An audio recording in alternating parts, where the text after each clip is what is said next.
Hello and welcome to the Computer Game Show. My name's David Turner and I'm here with Matt Murray. Hello. Sean Bell. Hello. And if you look down, you should get a full house from this one, from this call. It's James Farley. We're all here. Look at this. Been a while, It seems like it has been a while. Has it been a while? There was probably all four of us on, and then it was like guests either side, so we've forgotten about This it. is it. It does feel like ages though. It feels like we need a good run, but the thing is now the kids are back at school. We can get back to normality a little bit, and go for a good, nice, solid run of just the four of us, apart from one show at the end of the month where we again are missing people. But that's fine. It's fine. We're going to start this show not by bigging ourselves up, but by introducing the Patreon producers for this month. They are Aaron Patrick, the QuickBooks chap, Simon Nelson, Jack Oven, Moomin Biscuit, Trans Rights are Human Rights, Dave Ernsberger, Colin Brown, Gabsy, Rocketman76, Rex Reese, Grey Dragon Claw, Fred Fenge, Smooth Monkey, Don Whiskerando, Colin Smith, Richard Sawyer, and a new full Nels, Jonathan Edwards. Oh, hold on, that's a returning full Nels, isn't it, Jonathan Edwards? I'm sure Jonathan Edwards was a full Nels. Is it really at bad one that point. I don't know? It does. It rings a bell, doesn't it? It rings a bell, doesn't it? Jonathan Edwards, thank you so much for going full Nels. You too can go full Nels by going to patreon.com/TCGS. There are also various different tiers there. We've got the tier where you get to see the bonus show, the video of it. You get to listen to the bonus show. That's another tier. That's the £4.50 tier, isn't it, Matt? Yeah, we'll be recording the bonus show in the next week or so. So we're going to try and do it much earlier in the month. In the month. And then the finale to Le Tournoi is coming up this month in a couple of weeks, I think. Keep your eye on Patreon for that. But if you would like to support the show, and thank you to everyone that supports the show, if you'd like to support the show, then please go to patreon.com/TCGS and give what you can. Just give what you can. Otherwise, we'll fucking stop. We will stop. We'll be able to afford the electricity otherwise. So, just to update you, I mean, Dave's got a great memory. Johnster was a full Nels member back in September 6th, 2021. So just on the year anniversary, and they're back. There you go. Jonathan Edwards, welcome back to the fold. Should we get onto feedback this week? Yes, we should. Can I do my feedback first? Yes, I need James's feedback. Oh, that's the point, yeah. I've prematurely gone to the other layout. Sorry. That's fine. That is totally fine. Go on. Yeah, I've got just two things that I picked up on during that. Sound I don't positive, feel like I'm about to be in trouble. Listen to him. Just listen to him. Are you happy to be back, James? Yeah, loving it. Absolutely loving it. Yeah, I was well excited. Tell your face. Wow, sarcastic. So anyway, what I was going to say is you put me off. Which I hate it when you do that. It's like I had a whole train of thought. By podcasting. No, by just doing your banter or being and all entertaining. Why have you done that, David, again? Why do you always put me off with your entertainment, David? So I can't... I mean, what we need is for the show to just... I mean, I was going to say this is a joke, but actually I would listen to it. The show just needs to be 2 hours of James just saying stuff. I mean, uninterrupted. Yeah, that's ultimately what we're working towards. That's what we all want. That's what we want, the James Farley podcast. Well, all we're doing is putting him off. Yeah, we're just prodding him and then we get the gold. Yeah. But I do think he needs someone to sort of nudge him, though. Like, just to give him a little poke and get a reaction out of him. Put 50p in.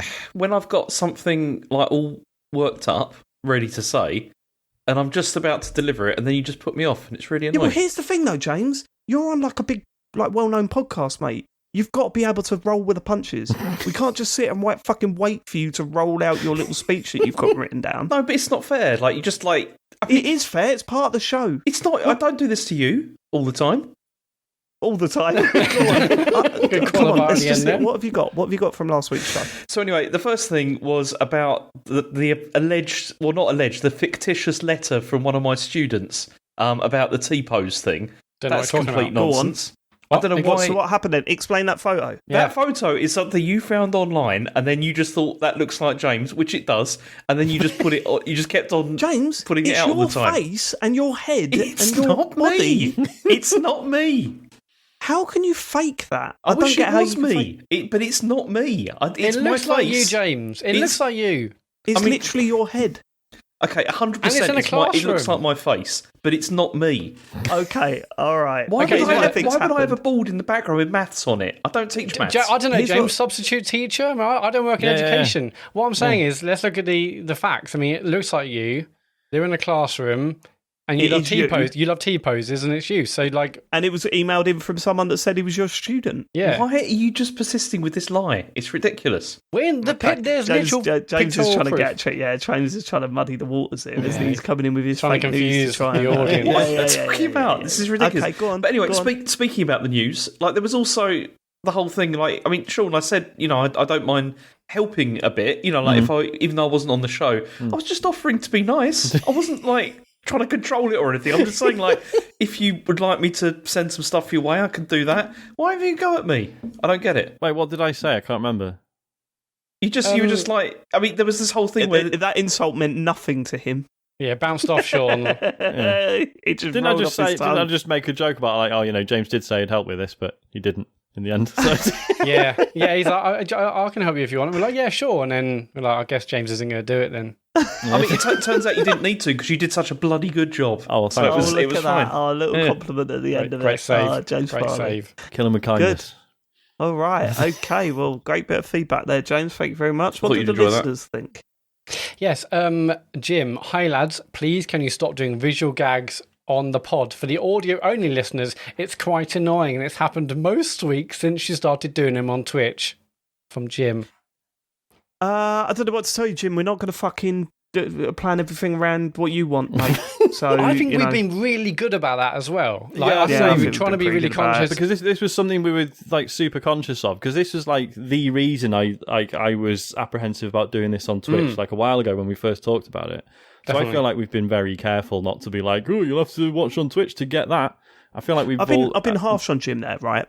Jim's got every right to email us and say, this is how I want the show, right? Absolutely. Here's what I think you're doing wrong and you need to stop doing this. Yeah. But we've got every right to say, well, we ain't going to do that. So I don't want another thing to worry about while I'm making my top grade gags. Yeah. If a gag comes into my head and it is high quality, but it's visual, then the world has to hear it, I'm afraid. Yeah. Or see Jim, it. See it. Yeah. Well, all right, good point. But listen, just stop it. Alternatively, we'll try and be conscious of that, and we'll, I don't think we have. I think we've been pretty good about it so far, but we'll obviously Why make sure. Why are you pandering to it, Matt? We've had one email saying this is. Here's what sums Matt up, right? We've had one email highlighting this as a problem, right? Out of the thousands of listeners we've had one email about it, right? Now this is all Matt's going to think about throughout the show. This is all I thought about for most of the shows. Because we did also. So just at the start of the stream, we had Colin Ross Wilson in the chat telling us not to read out messages from people in the chat, which is quite ironic if you think about it. Yeah. So cheers for the feedback, Colin. Yeah, well, we'll try and be better, or just carry on what we're doing. No, we won't. Stop it, Matt. What's my motto? Don't listen to the chat. Also, don't refer to the chat. Don't read the chat. No. Right, never John, listen to the listeners. Official. Go on. John festival jokes. I mean, this is definitely more of a visual gag, but whatever. I went to Reading Festival last week. I finished 4 books. Because it's more of a written. I mean, that joke was intense. It was pretty good. Because it was started at Reading Festival where it read 4 books. Right. Sir Spect, just dropping a quick message to say how much I enjoyed James's Elden Ring stream on Friday, which included such choice phrases as, so if I cut off the white stuff, then the bellend will be revealed? ? Just before the 1 hour 31 minute mark. It makes sense in context. Cheers. From Sir Spect. The bellend? What is the context? It's that, there's that massive thing that, like, tramps around the countryside and it's got a massive bell hanging down from it. Big turtles. Yeah. And you have to, like, lump off all the crusty white stuff from it first. Then it reveals. And then I never did that. Yeah. No, I leave him guys alone. I left that bell alone. Is that it? That is it. Yeah, if you want to leave us feedback, go to tcgs.co/deartcgs. Dare I say it? Feels like it's going to be a short show this week. James, let's get to the news, mate. News. So This is that the new intro to your news? It is, yeah. I'm going to just go news. Okay, I'm up for that. I approve. Refresh and improved. I love this new newsman. Mm-hmm. The new newsman. Newsman. So James Newsman. Hello, my name's James Newsman. Is this happening again? Just start to speak. The talking's happening again. He's done it again, Harry Kane. Go on. Okay. So anyway, the thing is there's always been this speculation about Call of Duty and Activision Blizzard, and if it gets, once the merger goes through, what's going to happen to it? Yeah, big stuff. Phil Spencer has finally confirmed that once this goes through, obviously Activision Blizzard games are going to be available on Game Pass. Like, that's what's going to happen. I mean, everyone assumed this was going to happen. This is what I'm saying. This is the weirdest story. Sorry, go on, finish the story, and then I can moan. Yeah. But then he also did obviously say it will be available on PlayStation the same day for £70. Or well, he didn't say that, but that's probably what he means. Brilliant, lovely newsman there. Editing. Well, he didn't say that. He did for £70. He didn't say that, but he probably meant that. Good as classic newsman. But then the reason for this is because this has come at the same time that the UK's Competitions and Markets Authority have now ruled that the deal is going to have like more detailed scrutiny in the UK. And I've got a feeling someone wants a bit of money. I think that's God. So they said that the concern they've got is regarding, it's not just the availability of Call of Duty on PlayStation, but it's also, they're saying that Xbox could use the franchise to harm the competitiveness of its rivals by offering it via subscription. So that was that's their kind of argument with it. So, but either way, Phil Spencer had a bit of a dig back. Do you want to hear the quote? You say, fuck you, England. So he said, the gaming industry today is robust and dynamic. Industry leaders, including Tencent and Sony, continue to expand their deep and extensive library of games, as well as other entertainment brands and franchises, which are enjoyed by players everywhere. We believe that a thorough review will show that the combination of Microsoft and Activision Blizzard will benefit the industry and players. Yeah. So there you go. Okay. I mean, it's a weird news story initially. Like the main headline here about Call of Duty will join Xbox Game Pass, but still launch PlayStation the same day. It's what we all thought it would do, right? Mm-hmm. There was at no point did we really believe it was going to go fully exclusive to Xbox. We thought this was what they would do. Yeah. I do wonder about these regulators and how much of this is, hey, we've got a fee to look into this stuff. Because I don't see how this is any different from any other acquisition, other than it's a big company. They've got a big game. I don't think it's anything to do with money, like as in they're getting money from this. It's more about the fact that there's all this sort of hullabaloo recently about like huge tech companies buying other huge tech companies and the consolidation of industries. That's what this is mostly about, and it's the whole thing of. They have to seem to be doing something about this. They have to be seen to be doing something about monopolies, and the fact that these are being built. Yeah, they've obviously got people employed, and they need something to do. It's strange. Am I wrong here? I mean, if it wasn't for Sony also going out and acquiring studios, for example, Bungie, I'd think I'd be a little bit more worried. But right now, it just looks like the two main companies are trying to back themselves up.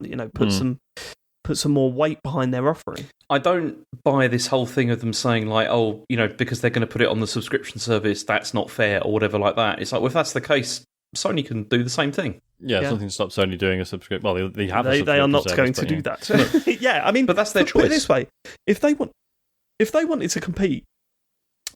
Subscription service versus subscription service, right?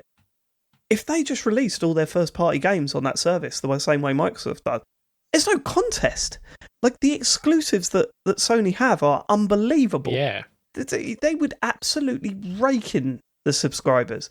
But clearly, their business model works better for them when they're flogging £70 games. So, they're not going to do that. So they don't actively want to compete, I guess. I don't know. I suppose they do on some level. I think they're competing in a different way. I mean, Microsoft are going for the more Netflix approach where they just have a fuckload of content and try and drown others out, whereas Sony's first parties are like the best in the business, and that's where they're competing. But yeah, I think the whole like subscription thing is weird because obviously Fortnite is available, but you don't even need like subscription to play that on mobile devices. These kinds of subscriptions actually enable players who don't even have the console to play on the phone, tablet, etc., etc. So if anything, is it not giving these games out to a wider audience or allowing a wider audience to play these?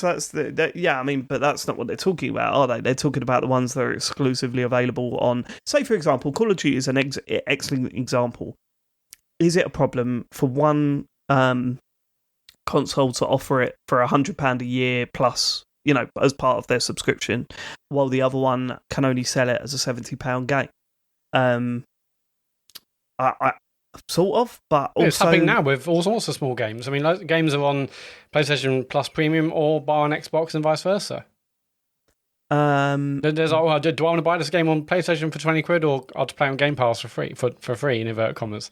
So that kind of thing is already happening. Can you give me an example of a game that is on one subscription service that was full whack on another?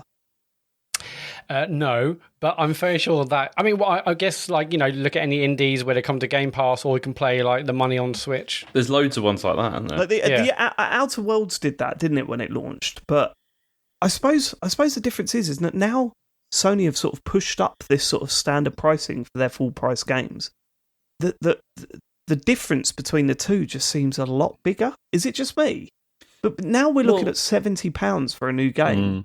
You are going, fucking hell, actually, that's a lot of money for a fucking video game, right? I think it's also because before, even when games were, say, £60 or whatever like that, you could always buy them cheaper generally. You could find them cheaper.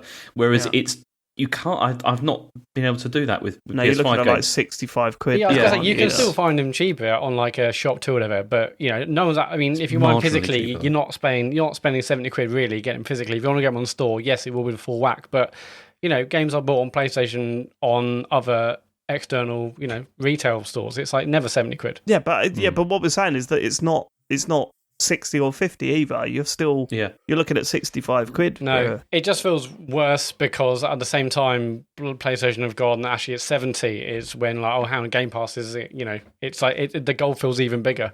Do you reckon they'll do a final thing at the end of the year where they'll be like, yeah, well, about that came the price increase for the console. We're thinking maybe the games also should be a bit more expensive. God, could you imagine? £30. Could you imagine just before God of War comes out? $79.99. Oh, fuck that. Don't know, it's getting pricey, isn't it? I mean, so this all came out because Phil Spencer wrote a letter, didn't it? He wrote a letter. Didn't it? A letter? Didn't it? Well, no, as in the story came out. You got his quill out, did he? Oh, right. I thought you were referring to Phil Spencer as an it. Yeah, as in the story came out because Phil wrote a letter to Jim Ryan saying, I promise to be on PlayStation for several years. That's not legally binding. But yeah, he wrote a letter, so I guess that's done now. I think the only way, the way I see it, the only way Call of Duty goes exclusive to Xbox is when it's financially viable to do so.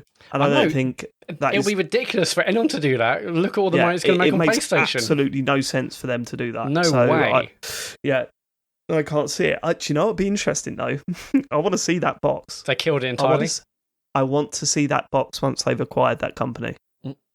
I want to see how many references to Xbox is on that fucking box. That's what will be funny, isn't it? It will say Microsoft Studios at the back, wouldn't it, I guess? Well, no, I mean, we've had that situation where we've had Xbox games with the PlayStation logo on the bottom left-hand corner of the thing. They'll want it on the front cover, I think. It's going to be so fun. I can't wait. I love shit like this. I see a lot of people saying, it's going to this, competition and markets authority. I guess it's not going to happen. It's well, it's a $70 billion deal. I'm fairly sure they need a bit more scrutiny on this. They're not going to say, just let it go through. I'm sure it's fine. Eurogamer spoke to a lawyer about it who's video game, specialist lawyer. Saul Goodman. And he was basically saying, this is still going to go through. This is just and I mean, I can't look if they need to argue that it's a detriment to competition within the gaming industry, right? They'd need to argue that, but you cannot argue that without looking at all the other exclusives that each console has got, right? they're not even looking to make this exclusive. And all right, that's not legally binding. You don't know what's going to happen in years to come. But what I'm saying is that you have to look across the board and say, how can you argue that this one studio is worth more than the other exclusives that the other platforms have got? You can't. It doesn't work like that. No, because then you'll get into the realm of, hold on, well, Nintendo games have to come out on other systems then, and Sony games have to come out on other systems. It's not going to happen. You can't. I don't see a clear reason why you can shut this down. You don't buy Call of Duty being a special case because of the fact that it is so huge, like in terms of like compared with all the other games, all those other games. So Mario Kart.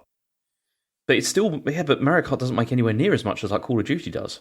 I mean, I don't know the figures or whatever, but you look at the Mario games that come out or whatever, Pokemon games, whatever like that. You know, are you saying that they're nowhere near? They should all be available on all other systems? Because the argument that Sony make... They've never been multi-format either. They've never been multi-format, so the comparison doesn't work, I don't think. But also I think it does work, because you're looking at something... The argument is that being exclusive to a platform, right? That is a detriment to the... Well, it's being exclusive when it hasn't previously been exclusive. Whereas it's always it's not just that. Make? It's the size of like the install base, and it's the size of and how much money it makes, and like, you know, how big the franchise is. And it, like Call of Duty, like the amount of money it makes and the number of people playing that and the number of copies bought every year dwarfs any of those like single player, like all those games that are coming out on other platforms that are like exclusives. But then you're looking at a console exclusive and you're comparing that against a multi-platform game, right? In terms of sales, they're not really comparable in that situation, right? How do you mean? Well, I mean, Mario Kart's never going to sell as much as Call of Duty because Call of Duty is available on everything and Mario Kart's available on one console.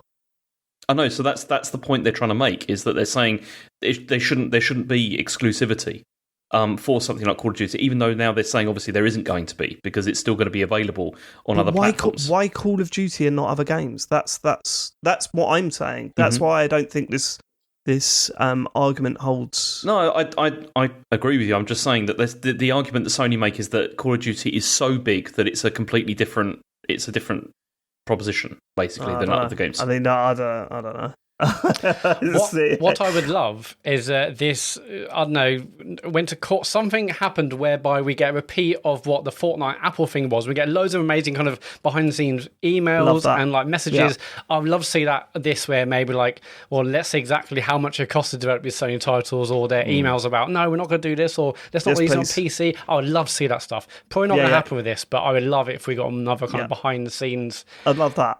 And we all get excited. We get like bombarded with like a shit ton of exciting news, and then the verdict comes out, and everyone's like, bored now. I don't understand the landmark case. It's going to affect our things. Oh no, no, it's just boring. It was just boring. We just forget, move on. Come on, James. Next story.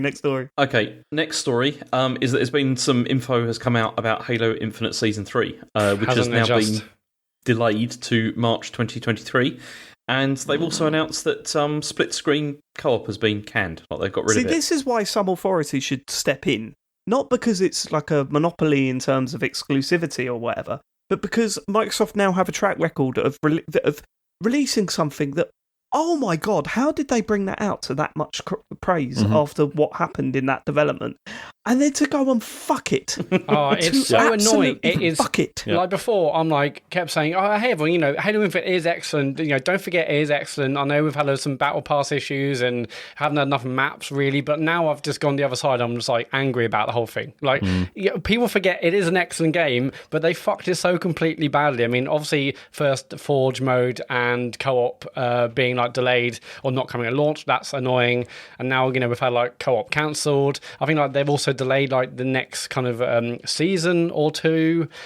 You know, it's like, oh my God, what is happening inside 343 to fuck this so completely badly? I mean, like seasonal content has lasted months. It's like they've got an excellent game there, but it's just all this stuff is ruining it. And I'm like, I don't really. Dave, how much fun do we have around Christmas or back into last year Christmas? Mate, honestly, it was fantastic. If the content continued to come out, say every 2 weeks, with like special events, with, you know, all that sort of stuff that we're used to keep you playing these games, we'd still be playing it now. It's a fantastic video game, a really good experience. It just got really boring really quickly because they just left it there. Well, they released it clearly far too early. Like, this should probably have been launching maybe at the end of this year or something like that instead, rather than last year, so that they'd have had a good amount of content built up and ready to go. What? There's no way they were going to delay it another year. I know they couldn't, but then it's pretty clear that they probably should have done, because they finished the single-player campaign, but then there's been nothing, has there, for this whole time? See, here's the way I see it. The co-op stuff, delay that. I really don't think anyone's like... I think people are bothered about that. I think co-op's been a big part of Halo. I think there are some people bothered about it, but I think once it was announced that it wasn't coming out, I don't think anyone was like freaking out about when it was coming out. I don't think. Yeah. Plus, like, just in terms of development, like the mileage people will get out of co-op mode, like for the time they'd have to spend on getting co-op mode right, to put that development time into like PvP multiplayer stuff probably makes more sense in terms of like audience retention and stuff, right? See, my view is this. You did the hard work. You dragged the game from the fucking bin where everyone had put it with Craig, and you dragged it out, and it come out, and it had a passable campaign. Right, passable's a good campaign. I think that's harsh. I think it's a great campaign. Yeah. Okay. You had a phenomenal multiplayer game. Absolutely. Right? Make sure all effort is into keeping that multiplayer game going, because you need that. You can't have a 3-month battle pass with nothing in it. You need to fucking roll out put everything into keeping people playing. And once that's rolling, once you've got a system in place to keep that stuff coming out, then start bringing out the Forge, the co-op, and all that sort of stuff. Instead, I don't know what they've done. They just went quiet. As I said, we got very tired of it about 2 months in, because it was like, there's your game. Well, no, what do you mean, there's my game? Yeah. We had loved it, but about January or so, and I think it was late February or March until the season was going to end. Like, okay, we'd love a new map now. Like, I mean, there have been a new map since in the second season, and there's more coming. But oh man, like, how many new maps has there been since it launched? I couldn't say for sure. I know definitely there was one in the last season, current season. And according to this roadmap, there is more coming. Okay, so there's loads of disappointment. It's really annoying. Clearly, their internal workflows or something is just not enabling them to do this stuff that you kind of thought that they would come out and nail. I mean, I don't think it's harsh to compare this against something like a Destiny or Fortnite. Because it's not. This is supposed to be their big thing, isn't it? This is supposed to be like Microsoft's games as a service, you know, like their whole thing. And I'd love to know how many people are actually playing this, because I can't imagine they'll still have a player base. No, I'm sure they've got a player base, but I'm sure it's nowhere near what they were expecting it to be. Well, no, of course not. You know? No. But you know, I don't know what they do. I think maybe they do just go away for a while and then do another big launch. But drip feeding these modes or whatever isn't a big really launch. I mean, what do you mean? I mean, it's out. Like, they can now. They can just go away and work on it. Another push, like save a bunch of content up and then just go bump. Here's so you're saying like Anthem 2.0. Yeah, Anthem 2.0. Yeah. But this is built on a solid game. That's the difference. Yeah, that's true. Yeah. So this, looking at this roadmap, one thing I haven't read too much into it, but it says here it's like a new narrative event in between March and June 2023. I would love to know kind of what that is. I mean, like, that to me, new narrative event, that to me says something in the game world when you're playing single player, or is that's some single player maybe co-op DLC? I don't know. What does new narrative event mean? A cutscene. It's probably it might be like changes to the map or whatever, you know, based like on a Destiny style, and then a new cave. A new cave, yeah. I mean, so Forge mode again. It's not. I'm not really into any of these kind of games where enable you to make your own tracks or game whatever. But having seen some of the stuff that come out from the Forge beta. It does look really interesting kind of stuff that people are building. They're building like new weapons. They're building all sorts of like, you know, really, levels are all over the place. So that could potentially, you know, house a lot of cool content. But it can do, but it's one of those things where it's like that's one of the game modes that you have to go hunting around for whatever. What I want to do and what I think a lot of people want to do is just get into that loop like that we were in, where we were going into constant new game after new game, just launching into new games, but they want it to feel fresh and have something to build towards. Like having an online multiplayer is just not enough anymore. you need that sort of progression. You need something to work towards. You need your quests and your unlocking items and all of that shit. This had none of that.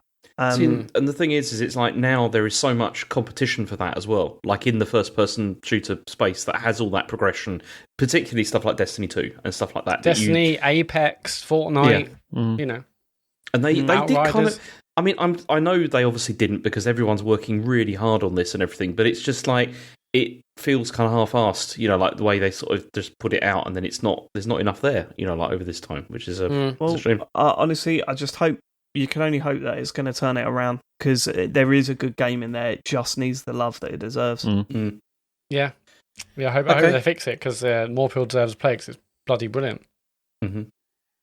Okay, next story is that Sony and Tencent have acquired stakes in FromSoftware. So, yeah, this is like Sony have taken... do this a lot, don't they? Yeah, they don't seem to like outright buy a lot of companies. Like it's more sort of like they take in like large sort of stakes in the company, I think, rather because it's cheaper because they haven't got the money that Microsoft have got, you know, to be able to do that. So this is like another way of doing it. But the interesting thing with this... I'm assuming that then that leaves them... in a situation where, okay, they don't own the company, but they have a right to say that they can't, that they won't sell to Microsoft. Over, right? Yeah, exactly, yeah. Yeah, and they don't buy enough whereby they have to go through legislation and kind of reviews. They'll just buy it this way rather than, a full takeover. So they bought 14.09% stake, and Six Joy Hong Kong, which is a Tencent subsidiary, have taken a larger, like 16.25. But it's at the moment FromSoftware is their parent company. It's the Kadokawa Corporation. That's right, yeah. Mm-hmm. And they retain. Are you asking us? Well, no, because I thought Sean might know because of the whole. You know, he's well into all that stuff. What do you mean by that? What words? I mean, he likes FromSoftware games. He likes FromSoftware games, so it's he likes Japanese things. He likes Japanese words. So they're retaining 69.66% of the shares. But then what's interesting about it is that they've said that they sold to Tencent because they want to obviously target the Chinese market. That's one reason for doing that. But then the other reason for Sony was they said that they want to strengthen their relationship with Sony in the longer term. So maybe that means they're going to sell more of the company to Sony or whatever. So Sony said they want to strengthen the relationship with Sony? No, Kadokawa said they want to strengthen the relationship with Sony. Okay. In the longer term. Everyone wants to be Sony's mate, don't they? Hey? Everyone wants to be their mate. Not me, They want mate. a free telly. That's all they want. Take them or leave them, personally. Well, I want a free telly, Sean. So I'll be their mate. Actually, a telly and a PS5. I like the company that keeps emailing us about their televisions. I would rather it be Sony that email us about their televisions. Yeah, it's hard to know really what to think about it. I mean, it makes sense. I mean, obviously, going from strength to strength. Elden Ring was an incredible seller. They'll do more, and I'm sure it'll do just as well. I mean, has there been talk about kind of other kind of FromSoftware properties? Like, I wouldn't be surprised if there's like a film or TV show, like the kind of stuff that they've produced could absolutely be mined for that kind of stuff. Could you imagine a fucking Elden Ring or a Dark Souls fucking Netflix show? Fuck that forever. I don't. Come on, Sean. You're a big fan of FromSoftware. What do you think? I don't know how you would. How would you do a Dark Souls TV show, right? You wouldn't. Because you wouldn't. The lore is so deep and so brilliant, and what makes it amazing is that you need to stumble across it and dig, right? Because how do you make a Dark Souls TV show? Because you can the lore and stuff is massive, but then that's like Lord of the Rings like benefited from that, and like Game of Thrones and stuff as well. Like people loved having all that stuff to dig into. But like Dark Souls is all about the discovery of things and piecing things together yourself, isn't it? So part of the lore is discoverable through items that are found in certain areas and stuff like that. And there's so much of it as well. I've got it. It needs to be like Immortality. But like Dark Souls. Shut up, James. No, it's where you go around piecing things together and all that kind of stuff, because Netflix do those kind of games, don't they? Oh, the interactive ones. Yeah. Like Bear Grylls. The bonfire. The problem is, it's the nuance of Dark Souls and FromSoftware games that I love. So you've got, I'd hate to see Onion Bro go, I'm really disappointed because I wanted to be a hero and you've taken that away from me. No, I don't want to see that in a scene. Like, the whole point is that you piece it together yourself. Like, and then it clicks and you go, fucking hell, that's well done. Or you watch a YouTube video. But yeah, I mean, but you can either make it incredibly kind of, obscure or cryptic. And obviously there are loads of those kinds of movies we have to go around and, like talk about, things like Lost, one of the big things of Lost when it came out. So, hey, it'd be like chatting about what things mean in the week and on forums. And they could do that. Obviously, writers can create these kind of shows and movies where it's about the discussion as much as the show itself. But that's not going to work for like a mainstream who might want to watch it on Netflix. I mean, maybe they take one story and it's like, hey, it's Elden Ring, it's Dark Souls, but it's not really the things that make the game as good as they are. Make it a game. Yeah, I don't know. I'd be a little bit cautious. I mean, I'd watch it. And I'm not one of these people that go, they've ruined Dark Souls. Oh, absolutely, whatever it was, it would exist separately from whatever you love about the game, and that's fine. I love the fact about a massive conversation. I don't think this piece even mentions a TV or film. It's just you brought it up. It does at the end. It's just made it up. Kadokawa also aims to, quote, strengthen its relationship with Sony in the long term, whilst, quote, maximising the utilisation of its existing IP in anime and game fields. So they might get an anime. Dark Souls anime. Oh. Brilliant. That makes sense. I'm not into anime. Right, okay, next story games there. Okay, so NetEase have acquired Quantic Dream as their first European studio. That's so don't panic. Wild, right? Don't panic. The studio is going to continue to be run by David Cage. Good. Yeah, and it's going to be run independently. And Quantic Dream have also, they opened a studio in Montreal last year. And so also, I really struggle with this name. This is terrible. Okay, Guillaume de Fondemier, is that right? No. I don't know. Guillaume. Oh, Guillaume, innit? Okay, so he... that's what I was just about to say, that, Sean. It's Guillaume, classic Guillaume. That's probably not exactly right, but yeah. He spoke with GamesIndustry.biz about this and regarding the allegations of the toxic workplace culture that, the discussion was going around that, and he said... Everyone familiar with Quantic Dream, its management and our team, perfectly knows what to think of these allegations. Was that a defence? I was going to say. As a shareholder who has already audited our studio in the late 2018, who had assessed all material elements and had followed all litigation outcomes, NetEase had a very clear view and could easily assess the absence of any material basis of these claims. They had thereby no impact on our discussions. So he's basically saying NetEase thought it was fine, what's going on, and so there's no problem. It's okay. Yeah. Okay. Strange acquisition. So I'm assuming Quantic Dream were just independently owned. They didn't have a... No, they did partnership stuff with Sony, obviously, for like exclusivity arrangements. But then more recently, they've been like, no, we're going to release on everything now. This basically seems to be David Cage being bankrolled. So we'll see how that works out. Yeah, it's going to be interesting. They've got that I'm looking forward to seeing what this Star Wars game is. That's never coming out. That's never coming out. You don't think it's coming out? No. I think it's coming out. Well, of course it is, but look, all the others have been cancelled. But they'd be fucking mad not to come. Yeah, but no, EA cancelled those ones. Like, this is different. This is the post-EA era, isn't it? But there was also reports that this is like majorly behind as well, like where it's supposed to be and all that kind of stuff. Yeah, but David Cage doesn't cancel games; he just releases games that probably should have been cancelled. He releases games that get him cancelled.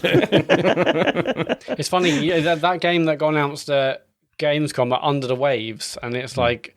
It's an indie studio called Parallel Studio, and also Quantic Dream. And I saw someone say it's funny how much they kind of barely mention the Quantic Dream angle. Mm-hmm. I thought it was co-developed, but apparently Quantic Dream are publishing that game. But I thought that was interesting. That they totally led with the indie studio and nothing to do really with Quantic Dream. Make their logo as small as possible. Yeah. All right. Okay, next story is that Nintendo have decided to get rid of all the gacha stuff from Mario Kart Tour. So what this was the game had like a warp pipe where you put money in it, and then you got random items like carts and characters and stuff from it. Like you put real money in. In-game currency. Well, no, but you had to buy the in-game currency, they said. Not necessarily. Harry unlocked loads of this stuff. So you could rack up, like in in-game as well. But that's the same as all these games. You can earn it in-game. Yeah, it's the same. But now what they're doing is they're changing it so that it's more like Fortnite and stuff, where there's like a rotating item shop where you just pay for items directly. You see what you see is what you get. People weren't putting enough money into the gacha. They're like, this is how we can make more money. I think it's more getting around some now that a lot of countries are starting to get smart over the gacha and stuff, right? It's a way around that. I mean, Rocket League made this change a while ago, and I think it's better for it. Like the fact that they used to just get you buy a box and it might have something you want in it is madness. And now they've gone to the blueprint system. I think this is companies reacting and seeing, actually, we need to get ahead of this because this is going to get shut down in more and more countries, apart from the UK. I think where it's fine. Maybe they'll start releasing games that'll be like a Gacha edition just for the UK. Where it's that'll be UK edition. People in other countries will be like hacking. I need a Gacha. I need a Gacha version. Yeah, it's good. It's something we've spoken about on this show particularly, and I remember talking about it on Joypod back in the day. This sort of stuff that it needs to be worked out, and this is gambling. I remember when the first questions were being raised about whether or not it was gambling, this gacha and stuff in video games, and we've always had the view that absolutely that's what it is. You're paying some money and hopefully getting something you want. That's gambling. So yeah, it's good to see that legislation in certain countries seems to be forcing the hand of developers, and it's the right thing to do. So do you think we're going to look back on this period and say, wow, can you believe it? There's that 5 to 10 years where we were buying stuff, we didn't know what we were buying, we're putting more money into it. I don't think we'll be saying that, because I genuinely think we missed that, right? We were too old to get wrapped up into that. And definitely, not me. Fire Emblem Heroes. Yeah, that was apart from that. Look, it's a great game actually, and I think it's unfair to label it. Act our age miss this period. It's like when people go, do you remember Thundercats? And I go, well, no really. I was a little bit. I fucking love them. I do. So, but you're older than me, James. Right. You've got a good 5 to 10 years on me. I'm talking. Fuck off. It's 5 years, I think. Is it 5 years? It's maybe 5 years, not 10. Still, 5 to 10 is what I said, so still factually correct. Yes, I do remember Thundercats, and I fucking love Thundercats, yes. Do you, though, Matt? How old are you? I loved them, when I was a kid. I'll be 40 in January. And Thundercats was exactly my age group when I was young. I suppose you're right, a couple of years older than me. It was done by the time I got there. It was all Ghostbusters by the time I was there. Well, I into that too. Crash Test Dummies. Yeah, mate. They were dangerous. You won't see them anymore. Okay, go on. Okay, next story is that there's been some images of surfaced online that claim to show Konami's Silent Hill 2 remake, that this is what's coming out. But then, according to VGC, this was an internal pitch that Bloober Team did to Konami to try and get the job of doing it. It seems that, it is thought that the Silent Hill 2 remake is in development, but nobody knows 100% yet any of the details of any of this. None of this is actually confirmed yet. This is such a weird series, because the rumours have been floating around for years and years and years. I've seen so many reports about this game. 15 years ago, I remember, Silent Hill's coming back. It's like, really? From this story, one of the things that does make me interested... Bloober Team doing a Silent Hill game does not make me interested at all, because I don't think... What did Bloober Team do? They did The Medium, and they also did... is it Layers of Fear, and those games? And right. The Medium is not a very good game at all, and has quite but that doesn't... You bad can't, messaging. You wouldn't write off a studio based on that, right? Well, but also... I would, because I'd write them off based on that having terrible messaging that was really quite dangerous in terms of mental health. And also the what's it called? They did the Blair Witch game as well, which I played, which was really boring and not very good. And basically because they came out of the gate with Observer, which was the not to be confused with Observation. The one where this is the one where it's like a cyberpunk game where you're a detective who's jacking into people's brains and jacking into doing what? Sorry, what? Jacking into the burgers. Sounds like a Game Boy. What was he doing? He was jacking off on what? Jacking into Wow, that's people's brains. What? He said brains. He said brains. This game where you're a detective, but you're sort of exploring people's psyche, basically. Yeah. Absolute filth, honestly. I can't believe you're the one that's offended by that. You're usually the filthiest. No, it's what it is I've got a bit of a headache and I'm a bit tired, and my brain's not nimble enough to work with it, so I'm just just shaking your head. Welcome to my world, Sean. No visual gags, please. Please. So, yeah. So basically, they came out the gate with this actually not brilliant, but really interesting sort of sci-fi horror game, and then everything they've done since has been worse, for as far as I've seen. The thing from this that does interest me, though, is that apparently Annapurna Studios are, like whatever developers that they're working with, are looking at a series of Silent Hill short stories. Okay. And that interests me. If there's a bunch of indie developers or whatever that are like working on that could be pretty good. Okay. Yeah, a remake of Silent Hill 2. It feels like this is. I mean, we've had so many reports, so many rumours. Now, like screenshots, whether it's from a pitch or not, like this has to be kind of happening. And there's been lots to talk about. Whoa, Matt, no, that's not how it works. We've had 15 years of rumours of a Silent Hill game. You can't say we've had rumours for 15 years, so yeah, this is definitely happening. But no, it hasn't happened. That's the point. It's been 15 years of bullshit. Yet. Hasn't happened yet. The closest we've come is that teaser, the PT stuff, right? That was the closest we've come to, and that was Silent Hill coming back. And that was when, like, after that, when Konami were just like, we don't want to make video games anymore. It was, including eFootball. It's so this isn't going to be a Tokyo Game Show reveal then? Could be, I suppose. I don't know, maybe I'm reading I don't know. Or basically, it feels like there's a lot of hype about Tokyo Game Show. I mean, like, Daniel mentioned it on last week's show that he was quite excited about it. We've had, Konami renewing trademarks and, the PSVR 2 is given playable with... Is Silent Hill being announced at Tokyo Game Show, Matt? Yes or no? No. But it could be. It could be. I'm saying it just feels like separatist. It feels like there's a lot of hype around Tokyo Game Show, which is good. It feels like that hasn't been the case for a long time. So, yeah. It feels like there hasn't been hype around the fucking video game industry for a long time. Are you... am I reading that right, that there's likely to be a Nintendo Direct this month?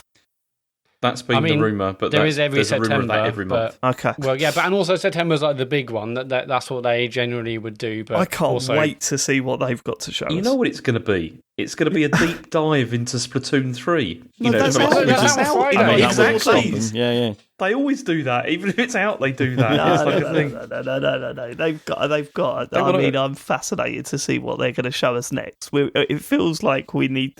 There's so many games Nintendo have announced and just fucked off ever since announcing that. I can't wait to see when we're going to see anything of the new Metroid and Breath of the Wild. We've had this rumour about a billion times, but I think the rumour about this rumoured September F-Zero Direct is, it was like there'll be like the Wind Waker and another Zelda HD pack, and there'll be like a trailer for Metroid Prime Trilogy. Stop me if you've heard this before. That kind of stuff. I mean, They'll probably do Bayonetta 3 as well, because that's coming out, isn't it? I'm going to lead with that one, though. Yeah. God. All right. Okay.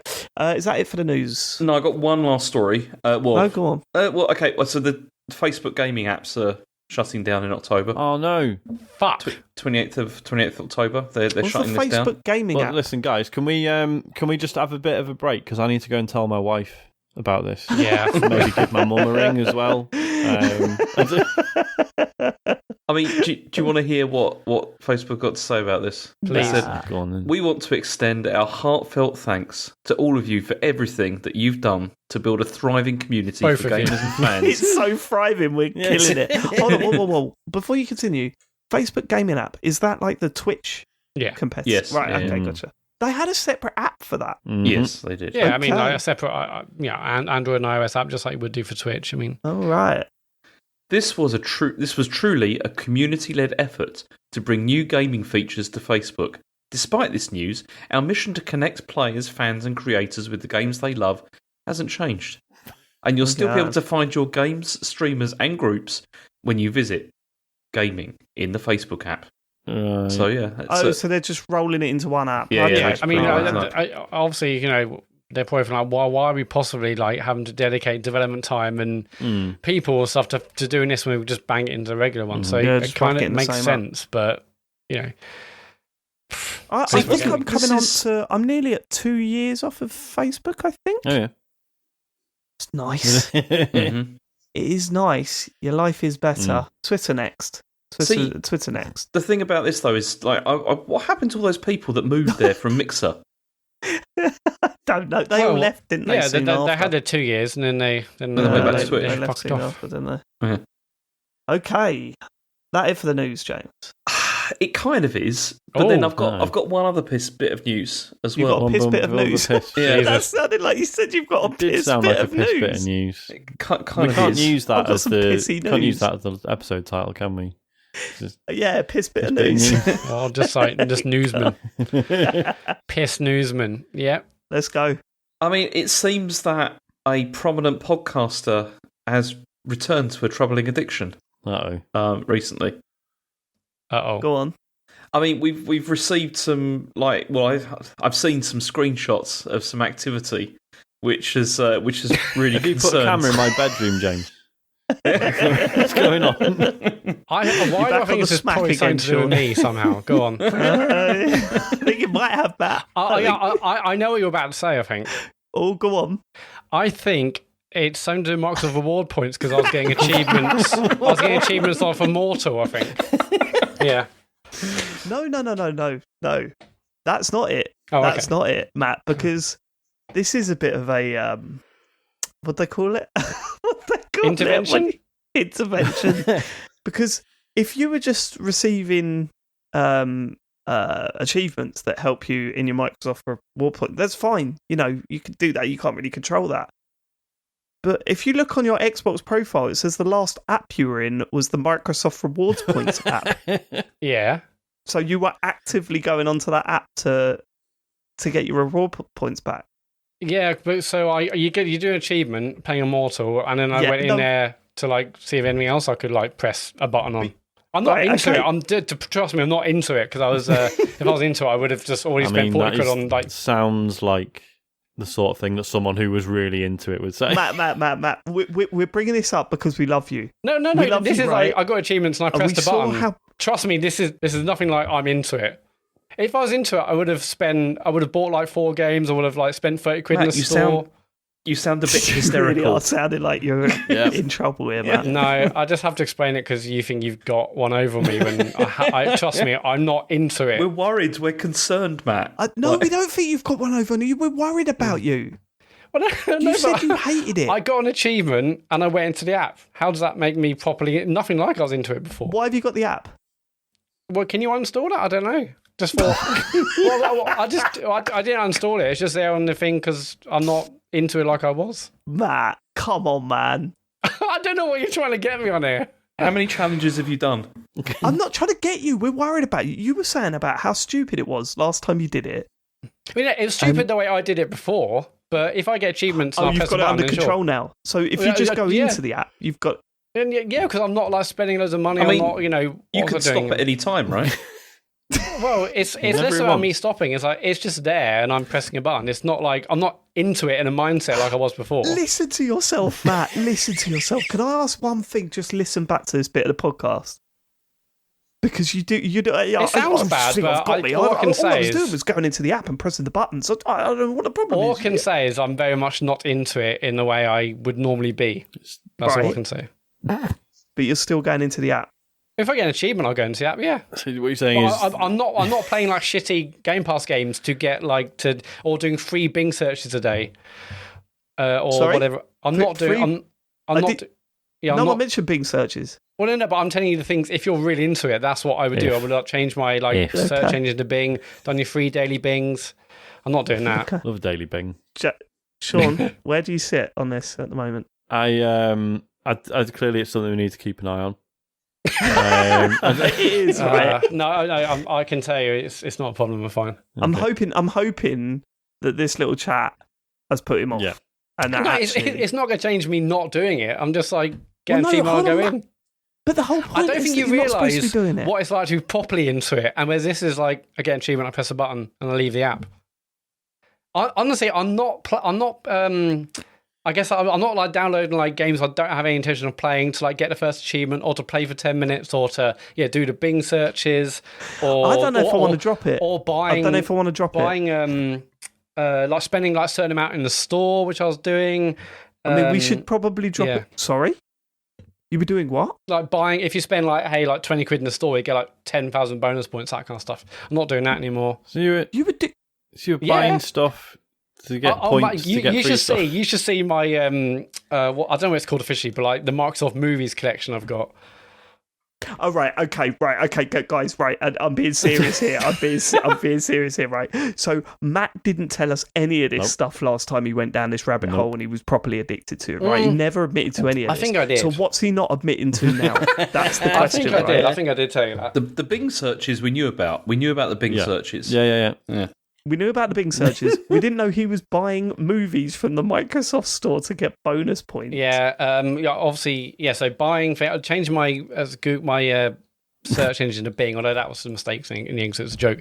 So I changed the Bing to like 3 daily Bings. Like every other week, it kind of alternates. Like there's like this big thing we get like 1,000 or 2,000 points. One is like this week, if you get 3 achievements from the same game, that's cool. Next week is like if we log in 5 days in a row or 3 times in the same week. I'm not doing that stuff. Not buying stuff in the Microsoft Store. Not playing random Game Pass games. Okay, so you're saying that we don't need to worry about this? Absolutely not. If you knew me at all, you would know that I'm nowhere near like I'm normally am. No, this is like not even it's not even a thing. Matt, I know you pretty well, and I'm even more worried than when we first started. It's not even a thing. Trust me, it's not. There's 0% in my brain that's associated with get Microsoft Award points. What is my current obsession? I can't even remember. Oh my god! I think I always need something. God, are we still fucking recording a gaming podcast? This is ridiculous. It should have been like a Patreon bonus show thing. You should have stayed with some Patreon. We have to cut all this. This is rambling nonsense. No, this is stunning. I don't People know need to hear. Oh my god! Actually, I'll tell you what I'm in. And you're right. I shouldn't have bought that FIFA World Cup sticker album. Oh no. Yeah, I shouldn't. Actually, Dave, I wanted to message you. I want to have I want us to have like a video call, me, you, and Harry, and we can look at swaps, and I can send Harry the swaps. I don't even think Harry's got any yet. How many packs have you bought? Oh, I don't know. I've lost count. How many packs have you bought? Matt's the kid who turns up at school and he's got like a wad of them, like with like elastic band around it. Yeah, I have got some, and I was hoping Harry would have some as well. We can do. How many packs have you bought, Matt? Hang on. Also, this is not a computer game show segment. We should save this for something else. We're all worried about you, Matt. Oh, people will be so angry listening to this. No, they're not. No, I think people are going to be thoroughly entertained, to be honest. I might have spent... I've never seen you speak this quickly before because your heart is racing right now. No, it's really fucking hot. I wish I didn't have cameras on because I could take my top off. I think I've spent £20 on things. Basically, in Asda, you can buy like sets of 6 for like a £5. I bought a few of them. Right. So, I'm so sorry, everyone. I mean, Sean, you're being very quiet. I need to know. I just want to know what films he's bought. Were these films you actually wanted to watch, or were they just? That's a no. Some of the I mean, no. How could I check? Could I check on my Xbox app? No, probably not. Yeah, so some of them were like, okay, I would want to watch that in future, so I'll buy it. Others like, don't really care, but that's free for £5. Yeah, I don't know how I'll be able to find that out, but I know I've got. I think I've got the Kubrick collection. That's a good selection of movies. I've definitely got the Nolan trilogy again. Good movies. Okay. I wish I could. How could I check now? This is ridiculous. We're doing this in the middle of the podcast. Right. Okay. Listen, James. Yep. Oh Sean, my god. I think we've made our point. Let's keep an eye on it. I made mine because clearly, No. All I can say, from one friend to another, you have nothing to worry about. My head is not in this game at all. But I'm more concerned than I was when we first started this podcast. Good. That's why I like it. That's why I like it. Keeping on your toes. Yeah, no, I'm not, and it's good because that was taking up so much of my time, money, effort. It was like I'm so glad to be out. I'm not like, well, I've got to log into the app, so I've got to get through achievements. Be out of that. Yes, because it was like I was obsessed with it. Thank God that that was a rough time. But I got a free keyboard Okay, I'm so sorry. I'm so sorry, everyone. Free keyboard apart from all the free labour and money that you spent on films you don't want to watch. I definitely mentioned this on the show, but yeah, like my friend Joe Robinson, he's like helping me design stuff, and he's a great guy. I think most of you met him. Anyway, when we used to work together, he would come in the morning and see me on my computer, and he's like, "You're doing those fucking things again." He's like, "Matt, it's below minimum wage." I'm like, "It's not about that. I'm getting free things here, probably." Let's move on. I'd love to know how much he spent on shit movies that he's never going to watch. Yeah, I don't know how I'll find out, but I'll take a picture of the Xbox and you can see. Okay, listen, right. I mean, listeners, we've got to lose that 25 minutes. Your own conclusions to this little segment of the show. My God, people get so angry. The feedback. I don't. Yeah, the fucking feedback. Should we get on to what you've been playing? Yeah, do that. Let's start with there's been a couple of big releases this week, haven't there? So let's start with Immortality, which is probably the most discussed game that I've seen on my timeline that's been released this week. We've all played it, which is how many? Let's do a quick sense check. How many hours you put into it, James? I think it was about 12 by the end. Matt? 12? Yeah, I think about the same. I have to check, but I think about 12 hours. Yeah. Wow, okay. Sean? Be about 5 or 6 hours for me, I think. Yeah, mine was about 5 or 6. Where do we start? I mean, I suppose we'll explain what it is for those that haven't played it. I think we start with a very literal description, and then it'll just be 10 minutes of awkwardly talking around spoilers, right? Yeah, so obviously it's a sandbar-like game, right? And if you don't know what they are, his first game was Telling Lies? Her Story. Her Story, which was an FMV game where you piece together interrogation videos and sort of work out. It's like a whodunit, and you slowly start by putting in keywords into a search. You can piece together bits of video and sort of work out a story, sort of. There's a bit of ambiguity there, but for the most part, you can put a plot together. That was followed up by pretty much the same game in Telling Lies, right? Very different themes, a very different. You're not watching interrogation videos, but it's sort of like a found footage. Yeah, like webcam footage of like 7 or so. There are multiple different people in that regard. So that was interesting, the way they took it from just a single person. We focus on those videos to a bunch of people and their stories and whatnot. And this one is probably the biggest step forward from Her Story in Immortality, which is what you're doing is you're watching some footage based around an actor, and you're not piecing it together by keywords. You're finding things within the footage and highlighting them, and that takes you to a new clip, and you start uncovering more and more clips. And again, the idea is to piece together a plot. Now, before we get started, I would like to say Her Story I thought was a fucking masterpiece. I loved it. Brilliant. I really adored that game. And I felt completely let down by Telling Lies, which I just hated. I hated everything about it. I didn't hate it. I enjoyed it, but it was not a patch on Her Story. I just didn't like the themes. I didn't like the acting. I didn't like the style. I found the whole process frustrating or whatever. Immortality, I don't know, man. This is getting a lot of praise out there. And a lot of. Edge 10, lots of incredible scores. Incredible scores. I'm struggling to see that in what I've been playing. I really am.